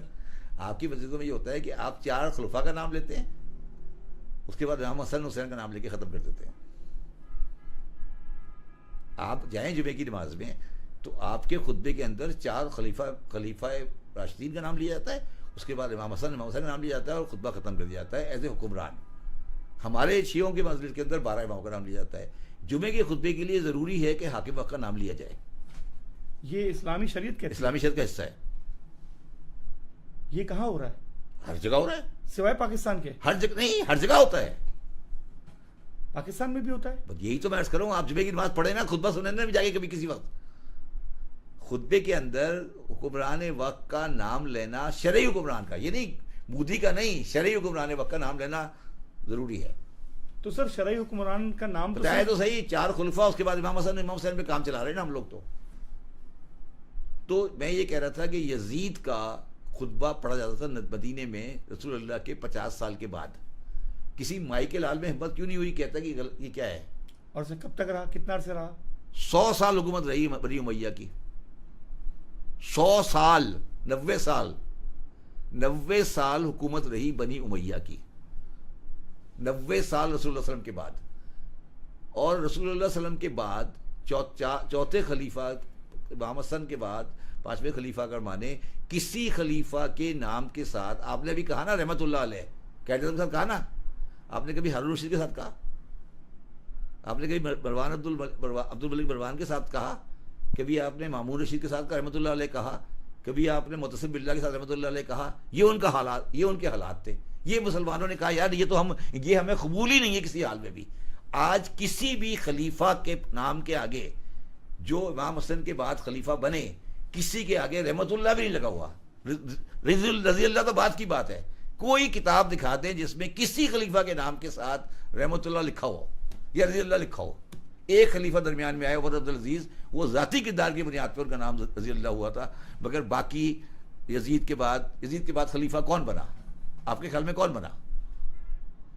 کون یزید کا خلیفہ بنا؟ آپ بہتر بتا سکتے ہیں سر. یزید کے بعد خلیفہ بنا اس کا بیٹا، اس کا نام معاویہ ابن یزید تھا. وہ 25 دن خلیفہ رہا، اس کے بعد چلا گیا. اس کے بعد خلیفہ بنا مروان بن حکم، جس کے اوپر قرآن مجید میں لعنت تھی، اس کے والد کے اوپر. رسول اللہ نے زندگی میں ایک ہی انسان کو مدینے سے باہر نکالا تھا جس کا نام تھا حکم بن عاص. اس کا بیٹا مسلمانوں کا خلیفہ تھا رسول اللہ کے انتقال کے 50 سال کے بعد. یہ ہسٹری اگر غلط ہے تو مجھے پکڑ لینا آ کے. یہ ہے یا نہیں ہے؟ سر آپ جو بات کرتے ہیں دلیل نہیں دلیل کی بات نہیں کر رہا. آپ نے کیا پڑھا ہے پھر؟ سر ہم چاہتے ہیں کہ تم کیا چاہتے ہو؟ ہم چاہتے ہیں کہ آپ ان باتوں سے ہم کو مزید فیضیاب کریں. اس وقت یہ بتائیں سر، پاکستان کے اندر جو ساری پولیٹیکل سچویشن ہے، بالخصوص جو ہمارے سابق وزیر اعظم تھے اور جو کہ بانی پی ٹی آئی بھی ہیں، ان کے ساتھ بھی آپ کا ورکنگ ریلیشن شپ اچھا رہا اور آپ کو انہوں نے چیئرمین FBR بھی کے عہدے پہ پہنچایا سر. مگر آپ کو جب اس منصب پہ بٹھایا گیا تو آپ نے اپنے طور سے بے حد کوشش کی کہ کچھ اصلاحات لائیں، مگر آپ کو اپوزیشن بھی سب سے زیادہ ان کی جماعت کی طرف سے آئی جب آپ نے خیبر پختونخوا ٹبیکو کے حوالے. بسم اللہ الرحمن الرحیم. السلام علیکم. 5 نیوز پوڈ کاسٹ کے ساتھ آپ کا ہوسٹ صلاح انور حاضر خدمت ہے۔ آج کے ہمارے مہمان نابغہ روزگار بھی ہیں، سب سے زیادہ کہہ لیجئے کہ اس پوڈ کاسٹ کے اندر معنی خیز اور سب سے زیادہ پر اثر گفتگو کا بھی حامل انہی کو کہا جائے گا، کیونکہ ان کا جو علم و کلام ہے وہ نہ صرف پاکستان بلکہ پوری دنیا کے لیے ایک مثال ہے۔ حکومت پاکستان کی طرف سے ان کو چیئرمین FBI کے عہدے پہ فائز کیا گیا، اور ساتھ ہی ساتھ اپنے شعبے کے اندر مہارت ہونے کے ساتھ ساتھ یہ موجودہ حالات اور اس کے تناظر میں بھی ایک وسیع گرفت رکھتے ہیں۔ آئیے ان کا تعارف آپ کو کراتا ہوں۔ جناب شبر زیدی صاحب، السلام علیکم سر۔ وعلیکم السلام۔ Welcome to the show sir. Yes. خیریت سے ہیں آپ؟ اللہ کا شکر۔ سر سب سے پہلے تو آپ کو بہت بہت مبارکباد ہو۔ آج خبروں کی زینت تھا کہ پاکستان کا اسٹاف لیول معاہدہ IMF کے ساتھ دوبارہ پا گیا اور ہمیں قسط ملنے کی بھی نوید سنائی گئی۔ سر کچھ اظہار خیال کریں۔ دیکھیں، بسم اللہ الرحمن الرحیم، شکریہ نیوز چینل 5 کا انہوں نے موقع دیا۔ دیکھیں، بات یہ ہے کہ یہی ہماری بدقسمتی ہے کہ ہم لون کی قسط کے ملنے کو خوش قسمتی کہہ رہے ہیں۔ ایک قوم جو ہے، جو 25 کروڑ کی قوم ہے، اس کو $2.3 بلین کا لون ملنے کی امید ہے، مل جائے گا، اس کو ہم کہہ رہے ہیں کہ بڑی خوش قسمتی کی بات ہے کہ اب ایک آدمی میں قرضہ دینے کے لیے تیار ہو گیا۔ یہ ایک بدقسمتی کی اینڈ ہے۔ 2.3 بلین روپیز جو ہے، جو ایلون مسک کی جو ویلتھ ہے، وہ اس سے مطلب پورے پاکستان کی GDP کے آس پاس چل رہی ہوتی ہے، ٹھیک ہے۔ تو یہ ہماری بدقسمتی ہے کہ پاکستان میں صحیح باتیں نہیں پریزنٹ کی جاتی۔ ہمیں یہ لکھنا چاہیے کہ ہم بدقسمت ملک ہیں کہ جو بار بار قرض لے رہے ہیں اور ہم قرض لینے جا رہے ہیں، اور آج ہماری خوش قسمتی ہو گئی کہ ہمیں نیا قرض مل گیا۔ یہ ہے نا، اس کے علاوہ آپ کیا کہنا چاہ رہے ہیں؟ آپ یہ کہنا چاہ رہے ہیں کہ ہمیں قرض مل گیا، اچھی بات ہے۔ شبر صاحب، قوم کے لیے تو یہی ان حالات ایک قوم کے لیے کیا، ایک آدمی کو، ایک خاندان کو قرض مل جائے کہ اچھی بات ہے، یہ میں یہ پوچھ رہا ہوں آپ کو۔ درست فرما رہے ہیں۔ شبر صاحب مجھے یہ بتائیے کہ پاکستان جب وجود میں آیا جی، تو موجد پاکستان بانی پاکستان جناب قائد اعظم رحمۃ اللہ علیہ نے جو اس پاکستان کو ملک بنا کے ہم کو دیا تو اس کا نام تھا ریپبلک آف پاکستان، اور 1956 کے آئین کے بعد اس کا نام اسلامی جمہوریہ پاکستان ہو گیا۔ تو کہ قائد کے ویژن کے خلاف تو کوئی نام نہیں رکھ دیا گیا اس کا؟ دیکھیں، دو باتیں ہیں، تھوڑی سی میں آپ کو کلیریفائی کر لوں۔ ایک تو آپ ایک تھوڑا آگے بڑھے، آپ نے کہا قائد اعظم رحمۃ اللہ علیہ، تھوڑے دن بعد آپ کہیں گے رضی اللہ تعالیٰ عنہ، یہ بھی کہہ دیں گے، ٹھیک ہے جی خدا۔ تو میرا مقصد ہے لوگوں کو ایک لمٹ میں رکھیں۔ قائد اعظم بڑے باعزت انسان تھے، بہت بڑا ان کا رول ہے، مگر ہم اپنے القابات میں، اپنی چیزوں میں بہت آگے بڑھتے جا رہے ہیں، اور عربی کے الفاظ استعمال کر کر کے ہم یہ سمجھتے ہیں کہ ہم کسی کوئی ان کو ایک پریسٹیج دیتے ہیں۔ فار ایگزامپل، آپ نے شاید آج دیکھا نہیں دیکھا، کوئی ٹی وی پہ چل رہا تھا کہ جی آج کوئی ابھی 28 تاریخ کو پاکستان کی وہ ہوگی آزادی کا جشن منایا جائے گا، کیونکہ وہ رمضان کے حساب سے۔ جی بالکل، آپ یہ کر لیں، کوئی حرج نہیں ہے، مگر یہ آپ کنفیوژن مزید ملٹیپلائی کر رہے ہیں، اس سے کوئی فائدہ نہیں ہوگا، ٹھیک ہے، پہلی بات۔ دوسری بات، یہ بات بڑی سمپل سی ہے کہ قائد اعظم محمد علی جناح جو تھے وہ پاکستان مسلم لیگ کے صدر تھے، اور اس کے اوپر میں آپ سے کسی وقت، آج نہیں، کسی وقت اگلے پروگرام میں کبھی بحث کروں گا کہ پاکستان کس نے بنایا۔ اس کے اوپر میں آپ سے ایک پورا 6 گھنٹے کا پروگرام کر سکتا ہوں کہ پاکستان کس نے بنایا، ٹھیک ہے، اور پاکستان کیسے بنا۔ اس کے اوپر عائشہ جلال کی کتاب ہے، اس کے اوپر جسونت سنگھ نے کتاب لکھی ہے، دا پارٹیشن آف انڈیا، ٹھیک ہے۔ قائد اعظم اس مسلم لیگ کی تحریک کے رہنما تھے جس نے اس پوزیشن کو لے کے آگے چلے اور ایک ڈیسیجن لیا۔ ہمیں یہ یاد رکھنا چاہیے کہ قائد اعظم محمد علی جناح نے اور مسلم لیگ نے 1946 میں کیبنٹ پلان کو ایکسیپٹ کیا تھا۔ کیبنٹ مشن جو کیبنٹ پلان تھا اس کو ایکسیپٹ کیا تھا، اور اس میں پاکستان نہیں تھا 46 میں، 46 کی بات کر رہا ہوں میں، 46 کی، اور 47 میں پاکستان بن گیا، جون 47 کو فیصلہ ہو گیا، اور قائد اعظم نے یہ ایکسیپٹ کر لیا کہ ہمیں آدھا پنجاب اور آدھا بنگال ملے گا۔ ہوا؟ بالکل ہوا۔ یہ کیا تھا؟ چلے وہ الگ کہانی ہے، میں نے کہا میں آپ سے کسی وقت بعد میں بات کروں گا۔ اب آپ آ جائیں کہ اسلامک ریپبلک اور نان اسلامک ریپبلک۔ دیکھیں، جب یہ ملک بن گیا، ٹھیک ہے، اور قائد اعظم محمد علی جناح نے جب پاکستان بنایا تو اس کا نام تھا ریپبلک آف پاکستان، ٹھیک ہے۔ اچھا، اس کے بعد اس ملک میں ایک آئین نہیں آیا، آئین نہیں آیا، الیکشن نہیں ہوا. کیوں نہیں ہوا؟ آپ نے کبھی غور کیا کیوں نہیں ہوا الیکشن؟ اس لیے نہیں ہوا کہ ویسٹ پاکستانیز بنگالی کو میجورٹی دینے کو تیار نہیں تھے، اور وہ اس چکر میں تھے کہ کسی طریقے سے کوئی رستہ نکلے جس میں یہ برابری کا سلسلہ بنایا جائے. اور اس کے بعد قائد اعظم کے انتقال کے بعد اور لیاقت علی خان کے قتل کے بعد 2 بیوروکریٹس نے پاکستان پہ قبضہ کر لیا، غلام محمد اور چودھری محمد علی. بالکل ٹھیک ہے.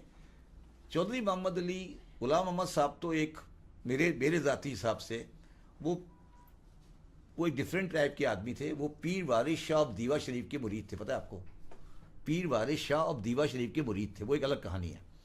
چودھری محمد علی نہایت اسٹرانگ مذہبی خیالات رکھتے تھے، اور انہوں نے اپنی پوزیشن ہٹنے کے بعد ایک پارٹی بنائی تھی، اس کا نام تھا نظام اسلام پارٹی، اور وہ نظام اسلام پارٹی سمیل جماعت اسلامی کا دوسرا نام تھا. تو چودھری محمد علی کے ذہن میں پاکستان کا جو نقشہ تھا، یہ چودھری محمد علی کے ذہن میں تھا، اور کسی کے ذہن میں نہیں تھا. یہ آپ یاد رکھیے گا کہ چودھری محمد علی کے ذہن میں تھا. اور میں اس کو بولتا ہوں جالندھری پاکستان. یعنی کہ پنجاب بیس پاکستان. نہیں، پنجاب تو بہت اچھی جگہ ہے بھائی. جلندھر نے 3 بڑے آدمی پیدا کیے ہیں. ایک آدمی میں نہیں مانتا، وہ بھی جلندھر ہے. ایک آدمی 2 آدمی جو ہیں، ایک ہے جنرل ضیاء الحق اور ایک ہے چودھری محمد علی. یہ تینوں جلندھری ہیں. چودھری محمد علی بھی جلندھری ہیں. اچھا ہاں سوری، ایک اور عبدالحفیظ جلندھری نہیں عبدالحفیظ جلندھری. ایک اور بدترین آدمی، بدترین کہنا چاہیے اس کو، اور اس نے بڑی نقصان پہنچایا پاکستان کو، جسٹس انوار الحق. تو یہ جو جلندھری پاکستان ہے نا، جلندھری پاکستان کو پاکستان نہیں سمجھے. یہ جلندھری پاکستان ہے. یہ پاکستان نہیں ہے. پاکستان ہمارے بڑوں نے بنایا تھا، جنہوں نے 1946 میں، دیکھیں ٹرائی ٹو انڈرسٹینڈ، 1946 میں الیکشن ہوا. اس الیکشن میں یہ ڈیسائیڈ ہوا کہ مسلم لیگ مسلمانوں کی جماعت ہے یا نہیں ہے. ٹھیک ہے. جو صوبے آج پاکستان کا حصہ، انہوں نے ساری سیٹیں مسلمانوں کو دیں، اور جو آج پاکستان، اچھا ایسٹ پاکستان نے دی، بنگال نے دی. جنہوں نے نہیں دی وہ کون ہے؟ پنجاب فرنٹیئر. پنجاب میں گورنمنٹ بنی 46 کے بعد یونینسٹ کی. فرنٹیئر میں گورنمنٹ بنی کانگریس کی. Sindh was the only province. Sindh میں برابر آ گیا، اور سندھ میں ٹاس ہوا. تو جو آج پاکستان ہے، یہ 46 کی ووٹنگ میں پاکستان نہیں تھا. پاکستان ان لوگوں نے ان لوگوں کو دیا ہے جو وہاں رہتے تھے. یہ ان کو یہ بات سمجھ آ گئی نا کس دن، جلندھریوں کو یہ سمجھ آئے گا کہ ہم کیا کہہ رہے ہیں. میں کیا کہہ رہا ہوں کہ پاکستان بنایا کس نے. چودھری محمد علی صاحب کی کبھی ہسٹری پڑھیے گا آپ. ان کے بیٹے میرے بڑے قریبی دوست تھے، بڑی عزت احترام تھی ان کا. خالد انور صاحب ان کا بھی انتقال ہوا ہے پچھلے ہفتے. تو چودھری محمد علی صاحب ایک سوچ رکھتے تھے، غلط یا صحیح ان کی رائٹ تھی، جس سے میں ٹوٹلی ڈس ایگری کرتا ہوں. اور انہوں نے اس کو اسلامک ریپبلک آف پاکستان بنا دیا. اچھا اب اس کی کہانی اس سے آگے چلے. 1956 کا آئین بن گیا. اس آئین کو لکھنے والے کا آدمی کا نام تھا اے کے بروہی. اے کے بروہی صاحب نے وہ آئین لکھا تھا. لکھنے کے بعد اے کے بروہی صاحب نے اس آئین کی ایک کمنٹری لکھی. اس کمنٹری کا نام ہے fundamental of laws of Pakistan. اتنی موٹی کتاب ہے. ٹھیک ہے. اور وہ کتاب پاکستان میں کسی کتاب کی دکان پہ اویلیبل نہیں ہے. کیا وجہ سر؟ کیا وجہ اس کی سر؟ بتاتا ہوں میں آپ کو. کسی کتاب کی دکان پہ اویلیبل نہیں ہے. بروہی صاحب نے اپنی زندگی میں اس کتاب کو ضائع کروا دیا. انہوں نے کہا اس کتاب کو پبلک نہیں کرو. اور وہ کتاب اتنی اچھی کوالٹی کی کتاب ہے کہ باہر کی یونیورسٹیوں میں کانسٹیٹیوشنل لا ہے.